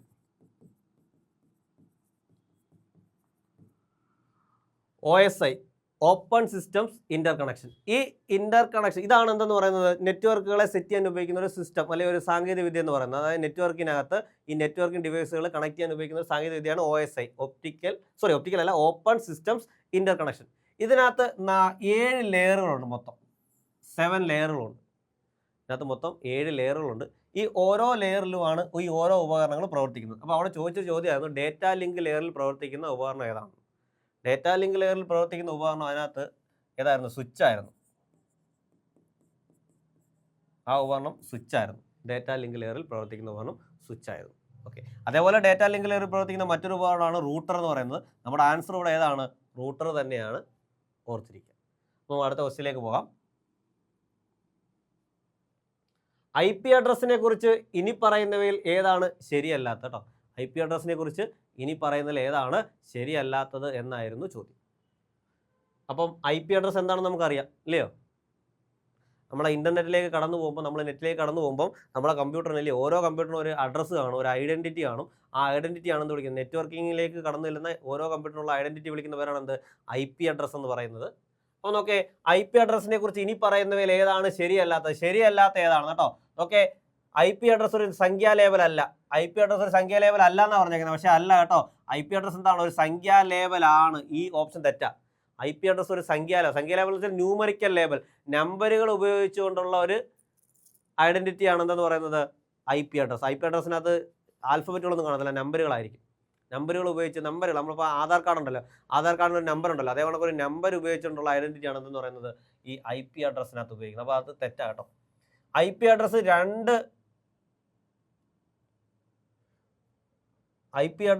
രണ്ട് പ്രധാന പ്രവർത്തനങ്ങൾ ചെയ്യുന്നു. ഒന്ന് നെറ്റ്വർക്ക് ഇൻ്റർഫേസ് തിരിച്ചറിയൽ, മെമ്മറി അഡ്രസ് തിരിച്ചറിയൽ. രണ്ട് ജോലികളാണ് എന്ത് ചെയ്യുന്നത്? IP address. ഒന്ന് നെറ്റ്വർക്ക് ഇൻ്റർഫേസ് തിരിച്ചറിയൽ, ഒന്ന് മെമ്മറി അഡ്രസ്. അതും തെറ്റാ കേട്ടോ. കാരണം ഒന്ന് ശരിയാ, നെറ്റ്വർക്ക് ഇൻ്റർഫേസ് തിരിച്ചറിയുന്നുണ്ട്. അതായത് നെറ്റ്വർക്ക് ഇൻ്റർഫേസ് തിരിച്ചറിയാന്ന് വെച്ചാൽ ഏത് കമ്പ്യൂട്ടറിൽ നിന്നാണ് കയറുന്നതെന്ന് കണ്ടെത്താൻ എന്ത് ഉപയോഗിക്കാം? IP അഡ്രസ്സ് ഉപയോഗിക്കാം. നമ്മൾ ഏത് കമ്പ്യൂട്ടറിൽ നിന്നാണ് സൈറ്റിലേക്ക് കയറുന്നതെന്ന് കണ്ടെത്താൻ എന്ത് ഉപയോഗിക്കാം? IP അഡ്രസ്സ് ഉപയോഗിക്കാം. പക്ഷേ മെമ്മറി അഡ്രസ്സിങ്ങിന് അത് ഉപയോഗിക്കാൻ പറ്റത്തില്ല കേട്ടോ. അത് ഉപയോഗിക്കുന്നത് എന്തുവാ? ലൊക്കേഷൻ അഡ്രസ്സിങ്ങിന് ഉപയോഗിക്കാം. അതായത് ഏത് സ്ഥലത്ത് നിന്നാണ് കയറുന്നത് എന്ന് നമുക്ക് ഉപയോഗിക്കാം. അപ്പോൾ ഒന്ന് ഇതാ നെറ്റ്വർക്ക് ഇൻ്റർഫേസ്, രണ്ടാമത്തെ ഏതാ? ലൊക്കേഷൻ അഡ്രസ്സിങ് കേട്ടോ. രണ്ടാമത്തത് ലൊക്കേഷൻ അഡ്രസ്സിങ്. രണ്ടാമത്തെ ഏതാ? ലൊക്കേഷൻ അഡ്രസ്സിങ് ആണ്. അപ്പോൾ ഇതും തെറ്റാ. അത് IPv ഒരു 32 ബിറ്റ് നമ്പർ സിസ്റ്റമാണ്. കറക്റ്റ് ആട്ടോ. IPv എന്ന് പറഞ്ഞാൽ IPv4 എന്ന് വെച്ചാൽ IP വേർഷൻ 4 എന്നർത്ഥം. IP വേർഷൻ 4 നാലാമത്തെ വേർഷനാണ്. അതൊരു 32 ബിറ്റ് നമ്പർ സിസ്റ്റമാണ്. കറക്റ്റ് ആട്ടോ. 32 ബിറ്റ് നമ്പർ സിസ്റ്റം. ആ 32 ബിറ്റ് എന്ന് ഉദ്ദേശിക്കാൻ എൻ്റെ മെമ്മറി കപ്പാസിറ്റി കേട്ടോ. അത് കറക്റ്റാണ്. ഇനി 2010 IPv6 അവതരിപ്പിച്ചത്. ഇതും കറക്റ്റാണ്. 2010 ഇപ്പം നിലവിലുള്ള വേർഷൻ എന്ന് വെച്ചാൽ IPv6 ആട്ടോ. ഇത് 128 ബിറ്റ് നമ്പർ സിസ്റ്റമാണ്. IPv6 എന്ന് പറയുന്നത് 128 ബിറ്റ്. ഈ 128, 32 ബിറ്റ് എന്ന് പറയുന്നത് എന്താണ്? അതിനകത്ത് എത്രത്തോളം അഡ്രസ്സിങ് കപ്പാസിറ്റി ഉണ്ടെന്ന് കാണിക്കുക കേട്ടോ. മെമ്മറി പവറാണ് കാണിക്കുന്നത്. IPv വേർഷൻ 4 എന്ന് പറയുന്നത് 1983 കാലഘട്ടത്തിലാണ് വന്നത്. അതിൻ്റെ മെമ്മറി കപ്പാസിറ്റി 32 ബിറ്റ് ആയിരുന്നു. അതിനുശേഷം 2010 വന്ന IPv6-ന് 128 ബിറ്റ് കപ്പാസിറ്റി ഉണ്ട്. IPv5 എന്നൊരു വേർഷൻ ഇല്ല. സോ ഇത് രണ്ടും ശരിയാ. നമ്മൾ ചോദിച്ചതോ ഏതാണ് ശരിയല്ലാത്തതെന്നില്ല ഇവിടെ. അപ്പോൾ ശരിയല്ലാത്ത ഏതാ? 1ഉം 2ഉം കേട്ടോ. അതുകൊണ്ട് ഓപ്ഷൻ C ആണ് കറക്റ്റ് ആൻസർ. ശരിയല്ലാത്ത ഏതാ? 1ഉം 2ഉം ഓപ്ഷൻ. അപ്പോൾ IP അഡ്രസ്സുമായി ബന്ധപ്പെട്ട് ചോദ്യങ്ങൾ ചോദിക്കാറുണ്ട്. ഏതാണ് IP അഡ്രസ്സ്, എന്താണ്, എന്തിനാണ് ഉപയോഗിക്കുന്നത് കേട്ടോ. IP അഡ്രസ്സ് എന്ന് വെച്ചാൽ കമ്പ്യൂട്ടർ നെറ്റ്വർക്കിൽ ഉപയോഗിക്കുന്ന ഒരു ഐഡൻറ്റിറ്റി കാർഡാണ് IP അഡ്രസ്സ്. അതുകൊണ്ട് രണ്ട് നേട്ടങ്ങളുണ്ട്. ഒന്ന്, ഏത് കമ്പ്യൂട്ടറിൽ നിന്നാണ് നെറ്റ്വർക്കിലേക്ക് കയറിയെന്ന് കണ്ടെത്താൻ പറ്റും. രണ്ടാമത്, ഏത് സ്ഥലത്ത് നിന്നാണ് കയറിയെന്ന് കൂടെ നമുക്ക് എന്ത് ചെയ്യാൻ പറ്റും? കണ്ടുപിടിക്കാനായിട്ട് പറ്റും.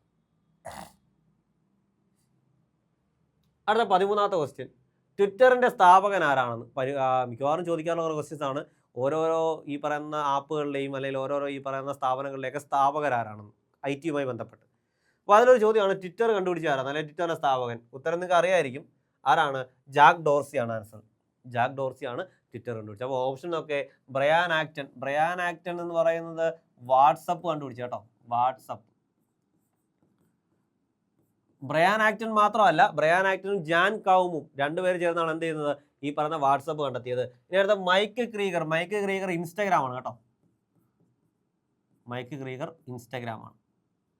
മൈക്ക് ക്രീഗർ മാത്രമല്ല, എന്താണ്, കെവിൻ സിസ്ട്രോമും അവർ രണ്ടുപേരും കൂടെ ചേർന്നാണ് എന്ത് ചെയ്യുന്നത്? ഇൻസ്റ്റാഗ്രാം. കെവിൻ സിസ്ട്രോമും മൈക്ക് ക്രീഗറും കൂടെ ചേർന്നാണ് ഇൻസ്റ്റാഗ്രാം സ്റ്റാർട്ട് ചെയ്തത്. മാർക്ക് സക്കർബർഗ് എല്ലാവർക്കും അറിയാം. ആരാണ്? ഏറ്റവും ഫേമസ് ആയിട്ടുള്ള ഫേസ്ബുക്ക് കണ്ടെത്തിയത്. ആരാണ്? ഫേസ്ബുക്ക് കണ്ടെത്തിയ ആളാണ് മാർക്ക് സക്കർ. ഫേസ്ബുക്കിന് ഒരു പ്രത്യേകത ഉണ്ട്. എന്താ? ഇന്ന് ഏറ്റവും കൂടുതൽ ആളുകൾ, ലോകത്തെ ഏറ്റവും കൂടുതൽ ആളുകൾ ഉപയോഗിക്കുന്ന ഒരു സോഷ്യൽ മീഡിയ ആപ്പും കൂടെയാണ് എന്തെന്ന് പറയുന്നത്? ഫേസ്ബുക്ക്. വാട്സപ്പിന് 2ാം സ്ഥാനമുള്ളൂ കേട്ടോ. ഫേസ്ബുക്കാണ് ലോകത്തെ ഏറ്റവും കൂടുതൽ ആൾക്കാർ ഉപയോഗിക്കുന്ന സോഷ്യൽ മീഡിയ നെറ്റ്വർക്കിംഗ് സൈറ്റ് എന്ന് പറയുന്നത്. അപ്പോൾ ആൻസർ ഏതാണ്? Jack Dorsey. ഇതാണ് ഒരുപാട് പേരോട് ചോദിക്കാറുണ്ട് കേട്ടോ. ഒരുപാട് സ്ഥാപനങ്ങൾ കണ്ടെത്തിയ ആരാണെന്നൊക്കെ ചോദിക്കാറുണ്ട്. അതൊക്കെ നിങ്ങൾ എന്ത് ചെയ്യണം? ഒന്ന് നോട്ട് ചെയ്ത് വെച്ചേക്കണം. ഓക്കെ, ഞാൻ അടുത്ത ക്വസ്റ്റ്യനിലേക്ക് പോവുകയാണ്. പ്രശസ്ത സ്ഥാപനങ്ങളുടെ പേരിൽ വ്യാജവിലാസത്തിൽ ഇമെയിൽ അയക്കുന്നത് എന്ത് പേരിൽ അറിയപ്പെടുന്നു? ഇല്ലയോ? പ്രശസ്തമായ കമ്പനികളുടെ പേരിൽ വ്യാജ ഇമെയിൽ അയക്കുന്ന ആ ഒരു പ്രോസസ്സിനെ സൈബർ കുറ്റകൃത്യമാണ്. അത് ഏത് കുറ്റകൃത്യമാണെന്ന്?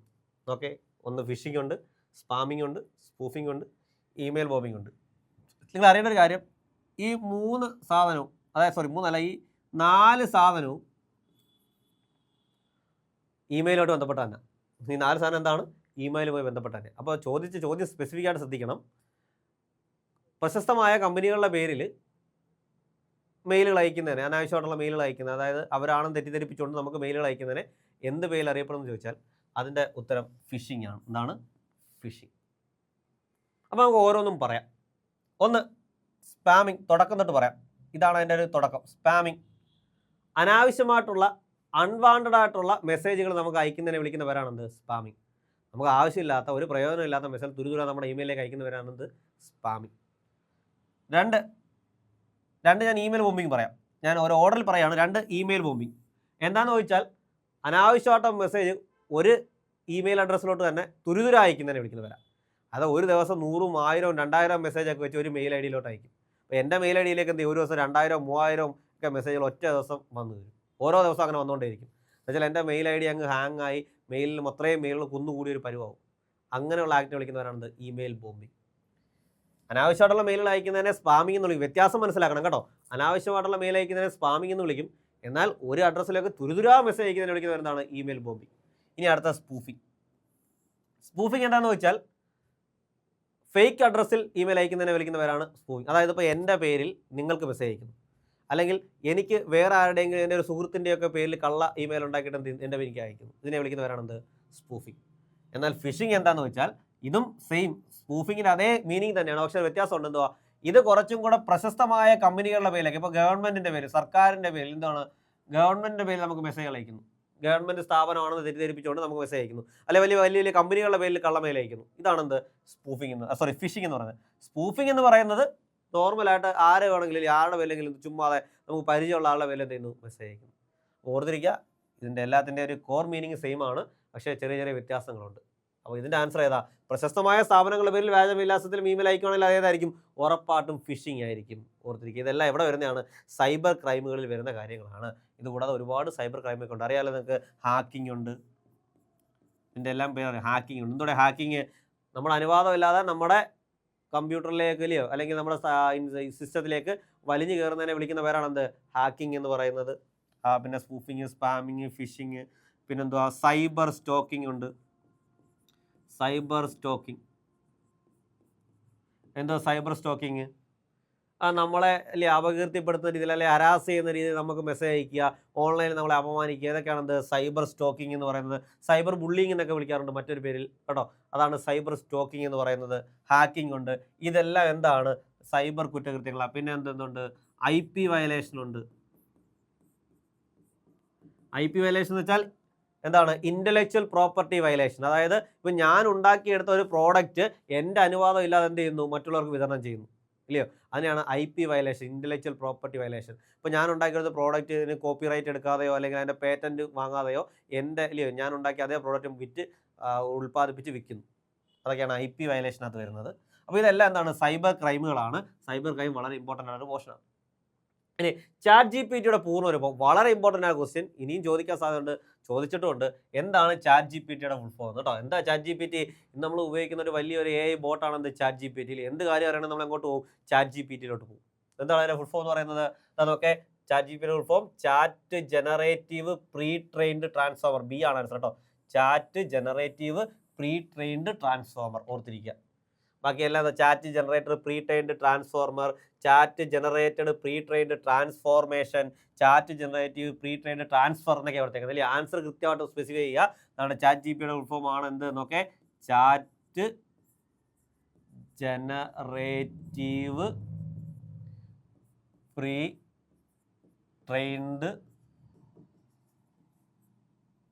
ട്രാൻസ്ഫോമർ.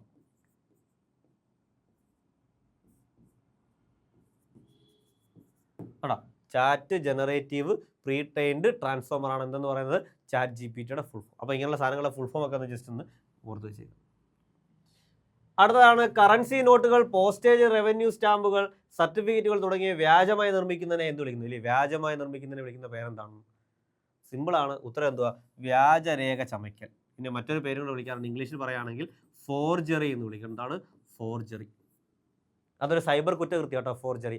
അതായത് എൻ്റെ സർട്ടിഫിക്കറ്റ് കള്ളത്തരമായിട്ട് കള്ള സർട്ടിഫിക്കറ്റ് ഉണ്ടാക്കുന്നു, കള്ള റവന്യൂ സ്റ്റാമ്പുകൾ ഉണ്ടാക്കുന്നു, ഇത് വ്യാജ രേഖകൾ ചമയ്ക്കുന്നു. ഇതെല്ലാം സൈബർ കുറ്റകൃത്യം. കാരണം ഇലക്ട്രോണിക് ഉപകരണങ്ങൾ ഉപയോഗിച്ചിട്ടാണല്ലോ ഇതെല്ലാം നിർമ്മിക്കുന്നത്. സോ അതെല്ലാം സൈബർ കുറ്റകൃത്യത്തിൻ്റെ കീഴിൽ വരും. അവിടെ വന്ന മറ്റൊരു സൈബർ കുറ്റകൃത്യം ഞാൻ ഹാക്കിംഗ് പറഞ്ഞിരുന്നു, ഐ പി ലംഘനമാണ്, ഐ പി വയലേഷൻ, സ്പൂഫിങ്, ഇതെല്ലാം നമ്മൾ പറഞ്ഞെന്താണ് പലതരം സൈബർ കുറ്റകൃത്യങ്ങളാണ്. 17ാമത്തെ ക്വസ്റ്റ്യനാണ് സൈബർ ഭീകരതയ്ക്കുള്ള സൈബർ ടെററിസം, സൈബർ ഭീകരതയ്ക്കുള്ള ശിക്ഷകളെക്കുറിച്ച് IT ആക്ടിലെ ഏത് വകുപ്പാണ് പ്രതിപാദിക്കുന്നത്? അപ്പോൾ IT ആക്ട് ഒരു വലിയ ഇമ്പോർട്ടൻ്റ് ഉള്ള കാര്യമാണ്. പല ക്വസ്റ്റ്യൻസും IT ആക്ടിൽ നിന്ന് ചോദിക്കാറുണ്ട്. അതായത് നമ്മുടെ IT ആക്ട് പ്രകാരം ഏതൊക്കെ വകുപ്പുകളാണ് ഏതൊക്കെ കുറ്റകൃത്യങ്ങൾക്ക് ചോദിക്കുന്നത്? അപ്പോൾ ഇവിടെ ചോദിച്ച ചോദ്യം സൈബർ ടെററിസത്തിൻ്റെ വകുപ്പ് ഏതാണെന്നാണ്. അപ്പോൾ IT ആക്ടിനെ കുറിച്ച് അറിയണം. നമ്മുടെ IT ആക്ട് വന്നത് IT ആക്ട് 2000 ആണ്. അതിനുശേഷം IT ആക്ട് 2008 അത് അമെൻഡ് ചെയ്തിട്ടുണ്ട്. 2000 IT ആക്ട് വന്നു, 2008 IT ആക്ട് അമെൻഡ് ചെയ്തു. ഈ രണ്ട് IT ആക്ടാണ് നമ്മൾ ഉപയോഗിക്കുന്നത്. ഈ IT ആക്ട് ഉപയോഗിച്ചിട്ടാണ് IT സംബന്ധിച്ചുള്ള എല്ലാ കുറ്റകൃത്യങ്ങളും നമ്മൾ എന്ത് ചെയ്യുന്നത്, തെളിയിക്കുകയും ചെയ്യുന്നത്. അപ്പോൾ ഇതിനകത്തുള്ള വകുപ്പുകൾ വളരെ വകുപ്പുകളുണ്ട്. അതിനകത്തുള്ള ഇമ്പോർട്ടൻ്റ് വകുപ്പുകൾ ചിലത് ഞാനൊന്ന് പറയാം, ഒന്ന് നോക്കി വെച്ചേക്കുക. അതിനകത്തുള്ള ഇമ്പോർട്ടൻ്റ് വകുപ്പാണ് ഒന്ന് 65. 65 എന്തിനു ഉപയോഗിക്കുന്നത് ചോദിച്ചു കഴിഞ്ഞാൽ, ഇപ്പോൾ നമ്മുടെ കമ്പ്യൂട്ടർ ഡോക്യുമെൻറ്റുകൾ, നമ്മുടെ ഒരു കമ്പ്യൂട്ടറിൽ നമ്മൾ ഡോക്യുമെൻറ്റ് വെച്ചിട്ടുണ്ട് അല്ലയോ, അല്ലെങ്കിൽ നമ്മളൊരു കമ്പ്യൂട്ടർ ഡിവൈസിനകത്ത് നമ്മളൊരു ഡോക്യുമെൻ്റ് ഒരു ഫയൽ വെച്ചിട്ടുണ്ട്. ആ ഫയലുകൾ എന്ത് ചെയ്യുന്നു, നമ്മുടെ അനുവാദം ഇല്ലാതെ നശിപ്പിച്ച് കളയുന്നതിനെ വിളിക്കുന്നതല്ല, നശിപ്പിച്ച് കളയുന്നതിനെതിരെയുള്ള വകുപ്പാണെന്ന് പറയുന്നത് 65. IT ആക്ടിലെ സെക്ഷൻ 65 എന്താണ്, നമ്മുടെ ഒരു ഡോക്യുമെൻ്റ് അതെന്ത് ചെയ്യുന്നു, നമ്മുടെ അനുവാദം ഇല്ലാതെ നശിപ്പിക്കും. ഡോക്യുമെൻ്റ് ടാമ്പർ ചെയ്യുന്നതായിട്ട് ബന്ധപ്പെട്ട വകുപ്പാണെന്ന് പറയുന്നത് അത് ശിക്ഷാ നടപടികളുണ്ട്. 66 എന്ന് പറയുന്നത് ഹാക്കിങ്ങുമായി ബന്ധപ്പെട്ട കേട്ടോ. എന്താണ് ഹാക്കിംഗ് ഒരു കുറ്റമാണെന്ന് പറയുന്ന വകുപ്പാണെന്ത് 66 എന്ന് പറയുന്നത്. സെക്ഷൻ 66A എന്ന് പറയുന്നത് ഒഫൻസീവ് ആയിട്ടുള്ള മെസ്സേജുകൾ അയക്കുന്നതിനാണ് കേട്ടോ, അല്ലെങ്കിൽ മോശമായിട്ടുള്ള മെസ്സേജുകൾ അയക്കുന്നതിനൊക്കെയാണ് എന്തെന്ന് പറയുന്നത് 66A എന്ന് പറയുന്നത്. നമ്മൾ കമൻറ്റുകളൊക്കെ ഇടാറില്ല ഇവിടെ യൂട്യൂബിൽ അവിടെയൊക്കെ, അതൊക്കെ എവിടെ വരുന്നതാണ് 66A വരുന്നതാണ്. പക്ഷേ ഒരു കാര്യമുണ്ട്, 66A എന്ന് പറയുന്നത് സുപ്രീം കോടതി എന്ത് ചെയ്തു, ഒഴിവാക്കിയ വകുപ്പാണ്. അത് എന്താണ്, ഭരണഘടനയ്ക്ക് എതിരാണെന്ന് പറഞ്ഞ് എന്ത് ചെയ്ത ഒഴിവാക്കിയ വകുപ്പാണ് എന്തെന്ന് പറയുന്നത് 66A എന്ന് പറയുന്നത്. കാരണം അത് കമൻ്റ് ഇടുക എന്ന് പറയുന്നത് അത് രണ്ട് രീതിയിലാവും. ഏത് കമൻ്റ് ഇട്ട ആളെ എന്ത് ചെയ്യാം, അത് അയാൾക്ക് അപകീർത്തി വരുന്ന രീതിയിൽ അയാളെ അകത്താക്കാവുന്ന വകുപ്പുകൾ ഉള്ളത് കൊണ്ട് തന്നെ അതൊരു ദുരുപയോഗം ചെയ്യാവുന്ന വകുപ്പാണെന്നുള്ള രീതിയിൽ സുപ്രീം കോടതി എന്ത് ചെയ്തു, അത് ഒഴിവാക്കി. അടുത്ത 66B എന്ന് പറയുന്നത് നമ്മൾ ഏതെങ്കിലും കമ്പ്യൂട്ടർ ഉപകരണങ്ങളൊക്കെ മോഷ്ടിച്ചുകൊണ്ട് വരിക, അല്ലെങ്കിൽ കമ്പ്യൂട്ടറിൻ്റെ ഡിവൈസുകൾ മോഷ്ടിച്ചുകൊണ്ട് വരുന്നു, അത് വാങ്ങി വെക്കുമ്പോൾ നമ്മൾ അവിടെ കുറ്റം ചെയ്യുകയാണ്. അതിനെതിരെയുള്ള ശിക്ഷയാണ് എന്തെന്ന് പറയുന്നത് 66B എന്ന് പറയുന്നത്. വെച്ചാൽ കമ്പ്യൂട്ടർ ഉപകരണങ്ങളിൽ കട്ടുകൊണ്ട് വരുന്ന ഉപകരണങ്ങൾ മേടിക്കുന്നതുമായി ബന്ധപ്പെട്ട ശിക്ഷ. 66C ഉണ്ട്, അത് ഐഡൻറ്റിറ്റി തെഫ്റ്റുമായി ബന്ധപ്പെട്ട ശിക്ഷയാണ്. അതായത് എൻ്റെ ഐഡൻറ്റിറ്റി എന്ത് ചെയ്യുന്നു, മോഷ്ടിക്കുന്നു. അതായത് ഞാനാണെന്ന് പറഞ്ഞുകൊണ്ട് ഞാനാണെന്ന് തെറ്റിദ്ധരിപ്പിച്ചുകൊണ്ട് ആൾക്കാരെ എന്ത് ചെയ്യുന്നു, പറ്റിക്കുന്നു. ഇപ്പം ഒരുപാട് ഐഡൻറ്റിറ്റി തെഫ്റ്റ് നടത്താം. അതിൽ ഏതെങ്കിലും ഒരു ആളുടെ പേരിൽ ഇന്ന ആളാണെന്ന് പറഞ്ഞ് എന്ത് ചെയ്തു, കള്ളത്തരത്തിൽ മറ്റുള്ളവർക്ക് മെസ്സേജ് അയക്കുകയോ മറ്റുള്ളവരുടെ വിലപ്പെട്ട രേഖകൾ മോഷ്ടിക്കുകയൊക്കെ ചെയ്യുന്നു. അതാണെന്ത് 66Cയിൽ വരുന്നത്. 66D ഉണ്ട്, അതായത് കമ്പ്യൂട്ടർ ഉപകരണങ്ങളൊക്കെ ഉപയോഗിച്ചുകൊണ്ട് ആളുകളാണെന്ന് തെറ്റിദ്ധരിപ്പിച്ചുകൊണ്ട് മറ്റുള്ളവരെ പറ്റിക്കുന്നു.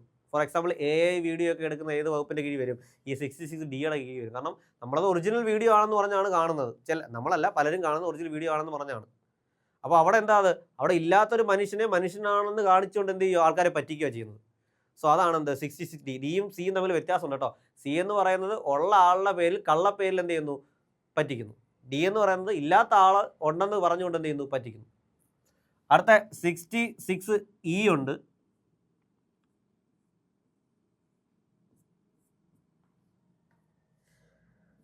അടുത്ത 66E ഉണ്ട്. 66E എന്ന് പറയുന്നത് നമ്മുടെ ഈ പ്രൈവസി വയലേഷനുമായിട്ട് ബന്ധപ്പെട്ടതാണ്. അതായത് എൻ്റെ പ്രൈവറ്റ് ആയിട്ടുള്ള വീഡിയോകളോ മെസ്സേജുകളോ അല്ലെങ്കിൽ ഫോട്ടോകളോ എൻ്റെ അനുവാദം ഇല്ലാതെ പബ്ലിഷ് ചെയ്യുന്നതിനെതിരെയുള്ള വകുപ്പാണെന്ത് 66E.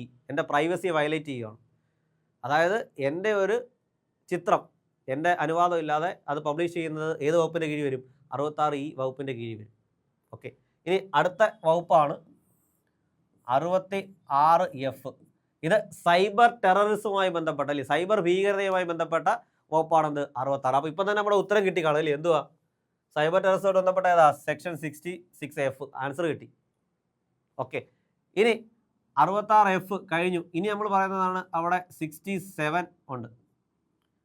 67 എന്താണെന്ന് ചോദിച്ചാൽ പോർണോഗ്രഫി, അതായത് എന്താണ്, മോശപ്പെട്ട വീഡിയോകൾ പബ്ലിഷ് ചെയ്യുന്നതുമായി ബന്ധപ്പെട്ട് പോർണോ വീഡിയോസ് ഉണ്ടല്ലോ, അത്തരം വീഡിയോകൾ പബ്ലിഷ് ചെയ്യുന്നതായിട്ട് ബന്ധപ്പെട്ട വകുപ്പാണത് 66. അതിനകത്ത് തന്നെ 2 ഉപവകുപ്പുണ്ട്, 67A ഉണ്ട്, 67B ഉണ്ട് കേട്ടോ. 2 വകുപ്പുകളുണ്ട്. 67 എന്ന് വെച്ചാൽ ഇതിനൊക്കെയുള്ള മോശപരമായിട്ടുള്ള സെക്ഷലി ഹരാസ് ചെയ്യുന്ന വീഡിയോകളൊക്കെ എന്ത് ചെയ്യുക, അപ്ലോഡ് ചെയ്യുന്നതിനാണെന്ന് വിളിക്കുന്നത് 67 എന്ന് പറയുന്നത്. അതിൽ തന്നെ 60Aയും B ഉണ്ട്, അതായത് ചൈൽഡ് പോർണോഗ്രഫിക്ക് അതിനകത്ത് വരുന്നത്, അതായത് കുട്ടികളുമായി ബന്ധപ്പെട്ട വീഡിയോകളൊക്കെ അപ്ലോഡ് ചെയ്യുന്നതും അതുമായി ബന്ധപ്പെട്ട കാര്യങ്ങളാണ്. ഇനി 70 ഉണ്ട്, അതും കൂടെ ഓർത്ത് വെച്ചേക്കുക. 70 എന്ന് പറയുന്നത് നമ്മുടെ എന്തെങ്കിലും ക്രൂഷ്യലായിട്ടുള്ള ഇൻഫർമേഷൻസ് പ്രൊട്ടക്ട് ചെയ്യാനുള്ള ലോ ആണ്. അതായത് ഇപ്പോൾ എൻ്റെ എന്തെങ്കിലും ഒരു എന്താണ് പുറത്ത് പറയാൻ പറ്റാത്ത അല്ലെങ്കിൽ ഡിസ്ക്ലോസ് ചെയ്യാൻ പറ്റാത്ത സീക്രട്ടുകളുണ്ടല്ലോ, ആ സീക്രട്ടുകൾ എനിക്ക് എന്ത് ചെയ്യണം, എനിക്ക് ഡിസ്ക്ലോസ് ചെയ്യാതെ അത് മറ്റാരും പുറത്ത് വരാൻ പാടില്ല. അപ്പോൾ അതിന് സംരക്ഷണം തരുന്ന വകുപ്പാണെന്ത് 7. ഇനി 72 ഉണ്ട്. 72 എന്താണെന്ന് വെച്ച് കഴിഞ്ഞാൽ എൻ്റെ ആധാർ കാർഡിലെ വിവരങ്ങൾ, എൻ്റെ പേഴ്സണൽ ഡീറ്റെയിൽസ് ഒന്നും എന്ത് ചെയ്യാൻ പാടില്ല, വേറൊരു ആവശ്യത്തിന് വേണ്ടി ആൾക്കാർ ഉപയോഗിക്കാൻ പാടില്ല. അത് അറിയാവുന്ന ഉദ്യോഗസ്ഥർ ഒന്നും അത് മോശമായിട്ടോ അല്ലെങ്കിൽ അനാവശ്യമായിട്ടോ അത് ഉപയോഗിക്കാൻ പാടില്ല. അത് ഉപയോഗിക്കുന്നതിനെതിരെയുള്ള വകുപ്പാണെന്ത് 72. അപ്പോൾ 70 എന്ന് പറയുന്നത് എൻ്റെ ഡീറ്റെയിൽസ് എനിക്ക് പ്രൊട്ടക്ട് ചെയ്യാനുള്ള വകുപ്പാണ്. 72 എന്ന് വെച്ചാൽ അത്തരം എന്താണ് എന്തെങ്കിലും അത്തരം കാര്യങ്ങൾ ആരെങ്കിലും എടുത്ത് മിസ്യൂസ് ചെയ്താൽ അയാൾക്കെതിരെ ചുമത്താവുന്ന വകുപ്പാണെന്ത് 72 എന്ന് പറയുന്നത്. അപ്പോൾ ഇത്രയും വകുപ്പുകൾ ഓർത്ത് വെച്ചേക്കുക. ഇത്രയും ഈ പറയുന്ന 65 മുതൽ 72 വരെയുള്ള വകുപ്പുകൾ ഏതെങ്കിലും ഒരു വകുപ്പ് എന്ത് ചെയ്യാം, പരീക്ഷയ്ക്ക് ഷുവറായിട്ട് എന്ത് ചെയ്യും, ചോദിക്കും. ഓക്കെ, അപ്പോൾ ഇവിടുത്തെ ആൻസർ ഏതാണ്? സൈബർ ടെററിസവുമായി ബന്ധപ്പെട്ട് സെക്ഷൻ 66F ആണ്. ഓക്കെ, നമ്മുടെ ഈ ക്ലാസ്സിലെ അവസാനത്തെ ക്വസ്റ്റ്യൻ ആണ്, ലാസ്റ്റ് ക്വസ്റ്റ്യൻ ആണ്. എന്താണ് ലാസ്റ്റ് ക്വസ്റ്റ്യൻ? നോക്കേ, താഴെ പറയുന്നവയിൽ ഏതാണ് ഒരു തരം ഹാക്കിംഗ് അല്ലാത്തത്? നമ്മൾ കുറച്ച് മുമ്പ് ഹാക്കിങ്ങിനെ കുറിച്ച് പഠിച്ചില്ലേ? ഹാക്കിംഗ് എന്താണ്? ഒരു സൈബർ കുറ്റകൃത്യമാണെന്ന് ഓൾറെഡി നമ്മൾ എന്ത് ചെയ്തു, പഠിച്ചതേ ഉള്ളൂ, സൈബർ കുറ്റകൃത്യമാണെന്ന്. അപ്പോൾ ഈ പറയുന്നതിൽ ഏതാണ് ഹാക്കിംഗ്? ഹാക്കിംഗ് യഥാർത്ഥത്തിൽ 3 തരം ഉണ്ടേ. അപ്പോൾ ഇതിൽ ഏതോ ഒരു ഹാക്കിംഗ് എന്തല്ല, ഉള്ളതല്ല. അപ്പോൾ ഏതായിരിക്കും അത്? ഓക്കെ, വൈറ്റ് ഹാറ്റ് ഹാക്കിംഗ് ആണോ, ബ്ലാക്ക് ഹാറ്റ് ഹാക്കിംഗ് ആണോ, ബ്രൗൺ ഹാറ്റ് ഹാക്കിംഗ് ആണോ, ഗ്രേ ഹാറ്റ് ഹാക്കിംഗ് ആണോ? ഇതിനകത്ത് ഇല്ലാത്ത ഹാക്കിംഗ് ഏതെന്നറിയാമോ? Brown hat hacking. അങ്ങൊരു ഹാക്കിംഗ് ഇല്ല. അപ്പോൾ ആൻസർ ഏതാ? Brown hacking. താഴെ പറയുന്നവയിൽ ഏതാണ് ഒരു തരം ഹാക്കിംഗ് അല്ലാത്തത് എന്നാണ് ചോദ്യം ചോദിച്ചത്. അല്ലാത്ത ഏതാണ് ഏതരം? അല്ലാത്തത് ഏതാ? Brown hat. എങ്ങനെ ഹാക്കിംഗ് ഇല്ല? ഹാക്കിംഗ് 3 തരം ഉണ്ട്. ഏതൊക്കെയാണ്? ഒന്ന് വൈറ്റ് ഹാറ്റ് ഹാക്കിംഗ്, ഒന്നാമത്താണ് വൈറ്റ് ഹാറ്റ് ഹാക്കിംഗ്. രണ്ടാമത്തതാണ് ബ്ലാക്ക് ഹാറ്റ് ഹാക്കിംഗ്.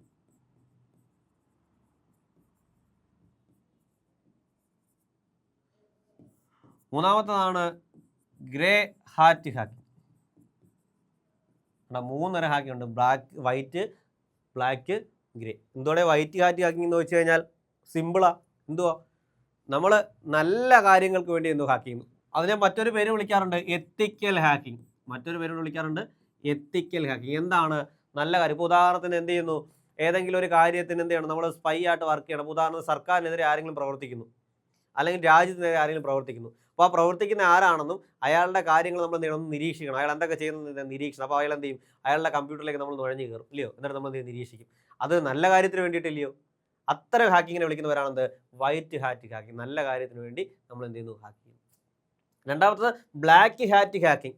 എന്താണെന്ന് ചോദിച്ചു കഴിഞ്ഞാൽ ഒരാളെ ദ്രോഹിക്കാൻ വേണ്ടിയിട്ട്, നശിപ്പിക്കാൻ വേണ്ടിയിട്ട്, അയാൾക്ക് ഉപദ്രവം ഉണ്ടാക്കുന്ന രീതിയിൽ ഹാക്കിങ് നടക്കുന്നു. അതായത് ഇപ്പോൾ എൻ്റെ കമ്പ്യൂട്ടറിലേക്ക് വന്ന് കയറുന്നു, എൻ്റെ കമ്പ്യൂട്ടറിലുള്ള വിവരങ്ങളെല്ലാം നശിപ്പിക്കുകയും അതെടുത്തുകൊണ്ട് പോവുകയും എന്നെ ഭീഷണിപ്പെടുത്തുകയൊക്കെ ചെയ്യുന്നു. അതെന്താണ്? Black hat. അതിനെ നമ്മൾ വിളിക്കുന്നത് സൈബർ ക്രൈം എന്നതിനെ വിളിക്കുന്നത് കേട്ടോ. അതെന്താണ്? ഒരു സൈബർ ക്രൈമാണ്. ഇനി ഗ്രേ ഹാറ്റ് ഹാക്കിംഗ്. എന്താണ്? നല്ലതുമാണ് ദോഷമാണെന്ന് എന്ന് വെച്ച് കഴിഞ്ഞാൽ എൻ്റെ കമ്പ്യൂട്ടറിലേക്ക് എൻ്റെ അനുവാദം ഇല്ലാതെ നുഴഞ്ഞു കയറുന്നു, അതൊരു തെറ്റാണ്. സോ അതൊരു മോശം പ്രവൃത്തിയാണ്. പക്ഷേ അയാൾ കയറിയിട്ട് എന്ത് ചെയ്യുന്നില്ല, എന്നെ ഉപദ്രവിക്കുന്നൊന്നുമില്ല, അയാൾക്ക് ആവശ്യമുള്ള കാര്യങ്ങൾ നോക്കുന്നു, പോകുന്നു. എനിക്കൊരു എൻ്റെ ഫയലുകൾ നശിപ്പിക്കുകയോ എന്നെ ഒന്നും ചെയ്യുകയോ ചെയ്യുന്നില്ല. അത്ര ഹാക്കിംഗ് ആണെന്ത്? ഗ്രേ ഹാറ്റ് ഹാക്കിംഗ് ആണ്. അപ്പോൾ ഓർത്തിരിക്കുക, ഹാക്കിംഗ് 3 തരമുണ്ട്. എന്താണ്? വൈറ്റ് ഹാറ്റ് ഹാക്കിംഗ് ഉണ്ട്, ബ്ലാക്ക് ഹാറ്റ് ഹാക്കിംഗ് ഉണ്ട്, ഗ്രേ ഹാറ്റ് ഹാക്കിംഗ് ഉണ്ട്. അപ്പോൾ ഇത് 3ഉം എന്താണ്? ഹാക്കിങ്ങുമായി ബന്ധപ്പെട്ട എന്ത് കാര്യങ്ങളാണ്. അപ്പം ഓർത്തിരിക്കുക. അപ്പോൾ നമ്മൾ ഇതിനകത്ത് എന്ത് ചെയ്തു, കുറേ ക്വസ്റ്റ്യൻസ് നമ്മളിങ്ങനെ വർക്കൗട്ട് ചെയ്തു. ഒരു 18ഓളം ക്വസ്റ്റ്യൻ നമ്മൾ എന്ത് ചെയ്തു, വർക്കൗട്ട് ചെയ്തു. ഈ പറഞ്ഞ ഇത്രയും ക്വസ്റ്റ്യനുകൾ എന്ത് ചെയ്യും, പരീക്ഷയ്ക്ക് നമുക്ക് ചോദിക്കാൻ സാധ്യതയുള്ള ചില മേഖലകളിൽ നിന്നാണ് എന്ത് ചെയ്തത്, ഇത്രയും ക്വസ്റ്റ്യനുകൾ ഞാൻ നിങ്ങളിലേക്ക് എത്തിച്ചത്.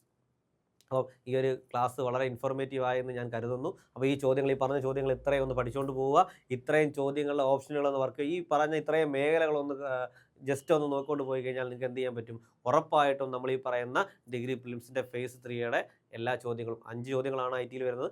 5 ചോദ്യങ്ങൾ നിങ്ങൾക്ക് എന്ത് ചെയ്യാൻ പറ്റും? ആൻസർ ചെയ്യാനായിട്ട് പറ്റും. ഓക്കെ, ഓർത്തിരിക്കുക. അപ്പോൾ ക്ലാസ് നമ്മൾ ഇന്നത്തോടെ വൈൻഡ് അപ്പ് ചെയ്യാണ്. ഒരു കാര്യം കൂടെ ഞാൻ പറയുകയാണ്, ഞാൻ നേരത്തെ പറഞ്ഞിരുന്നു, നമ്മുടെ ചാനലിൽ ഹൈക്കോർട്ട് അസിസ്റ്റൻറ്റിൻ്റെ ക്ലാസ്സുകൾ ആരംഭിച്ചു കഴിഞ്ഞു. 2ാമത്തെ ബാച്ച് അഡ്മിഷൻ തുടരുകയാണ്. അപ്പം എന്ത് ചെയ്യുക? അഡ്മിഷൻ എടുക്കാനായിട്ട് നമ്മുടെ ആപ്പുമായി ബന്ധപ്പെടാനുള്ള കാര്യങ്ങളൊക്കെ താഴെ ഡിസ്ക്രിപ്ഷനകത്ത് കാണും. നിങ്ങൾ എന്ത് ചെയ്യുക? ബന്ധപ്പെടുക. അപ്പം ഈ ക്ലാസ് നിങ്ങൾക്ക് മനസ്സിലായെന്ന് കരുതുന്നു. ഇന്നത്തോടുകൂടി ഇന്നത്തെ ക്ലാസ് നമ്മൾ വൈൻഡ് അപ്പ് ചെയ്യുകയാണ്. Okay, by.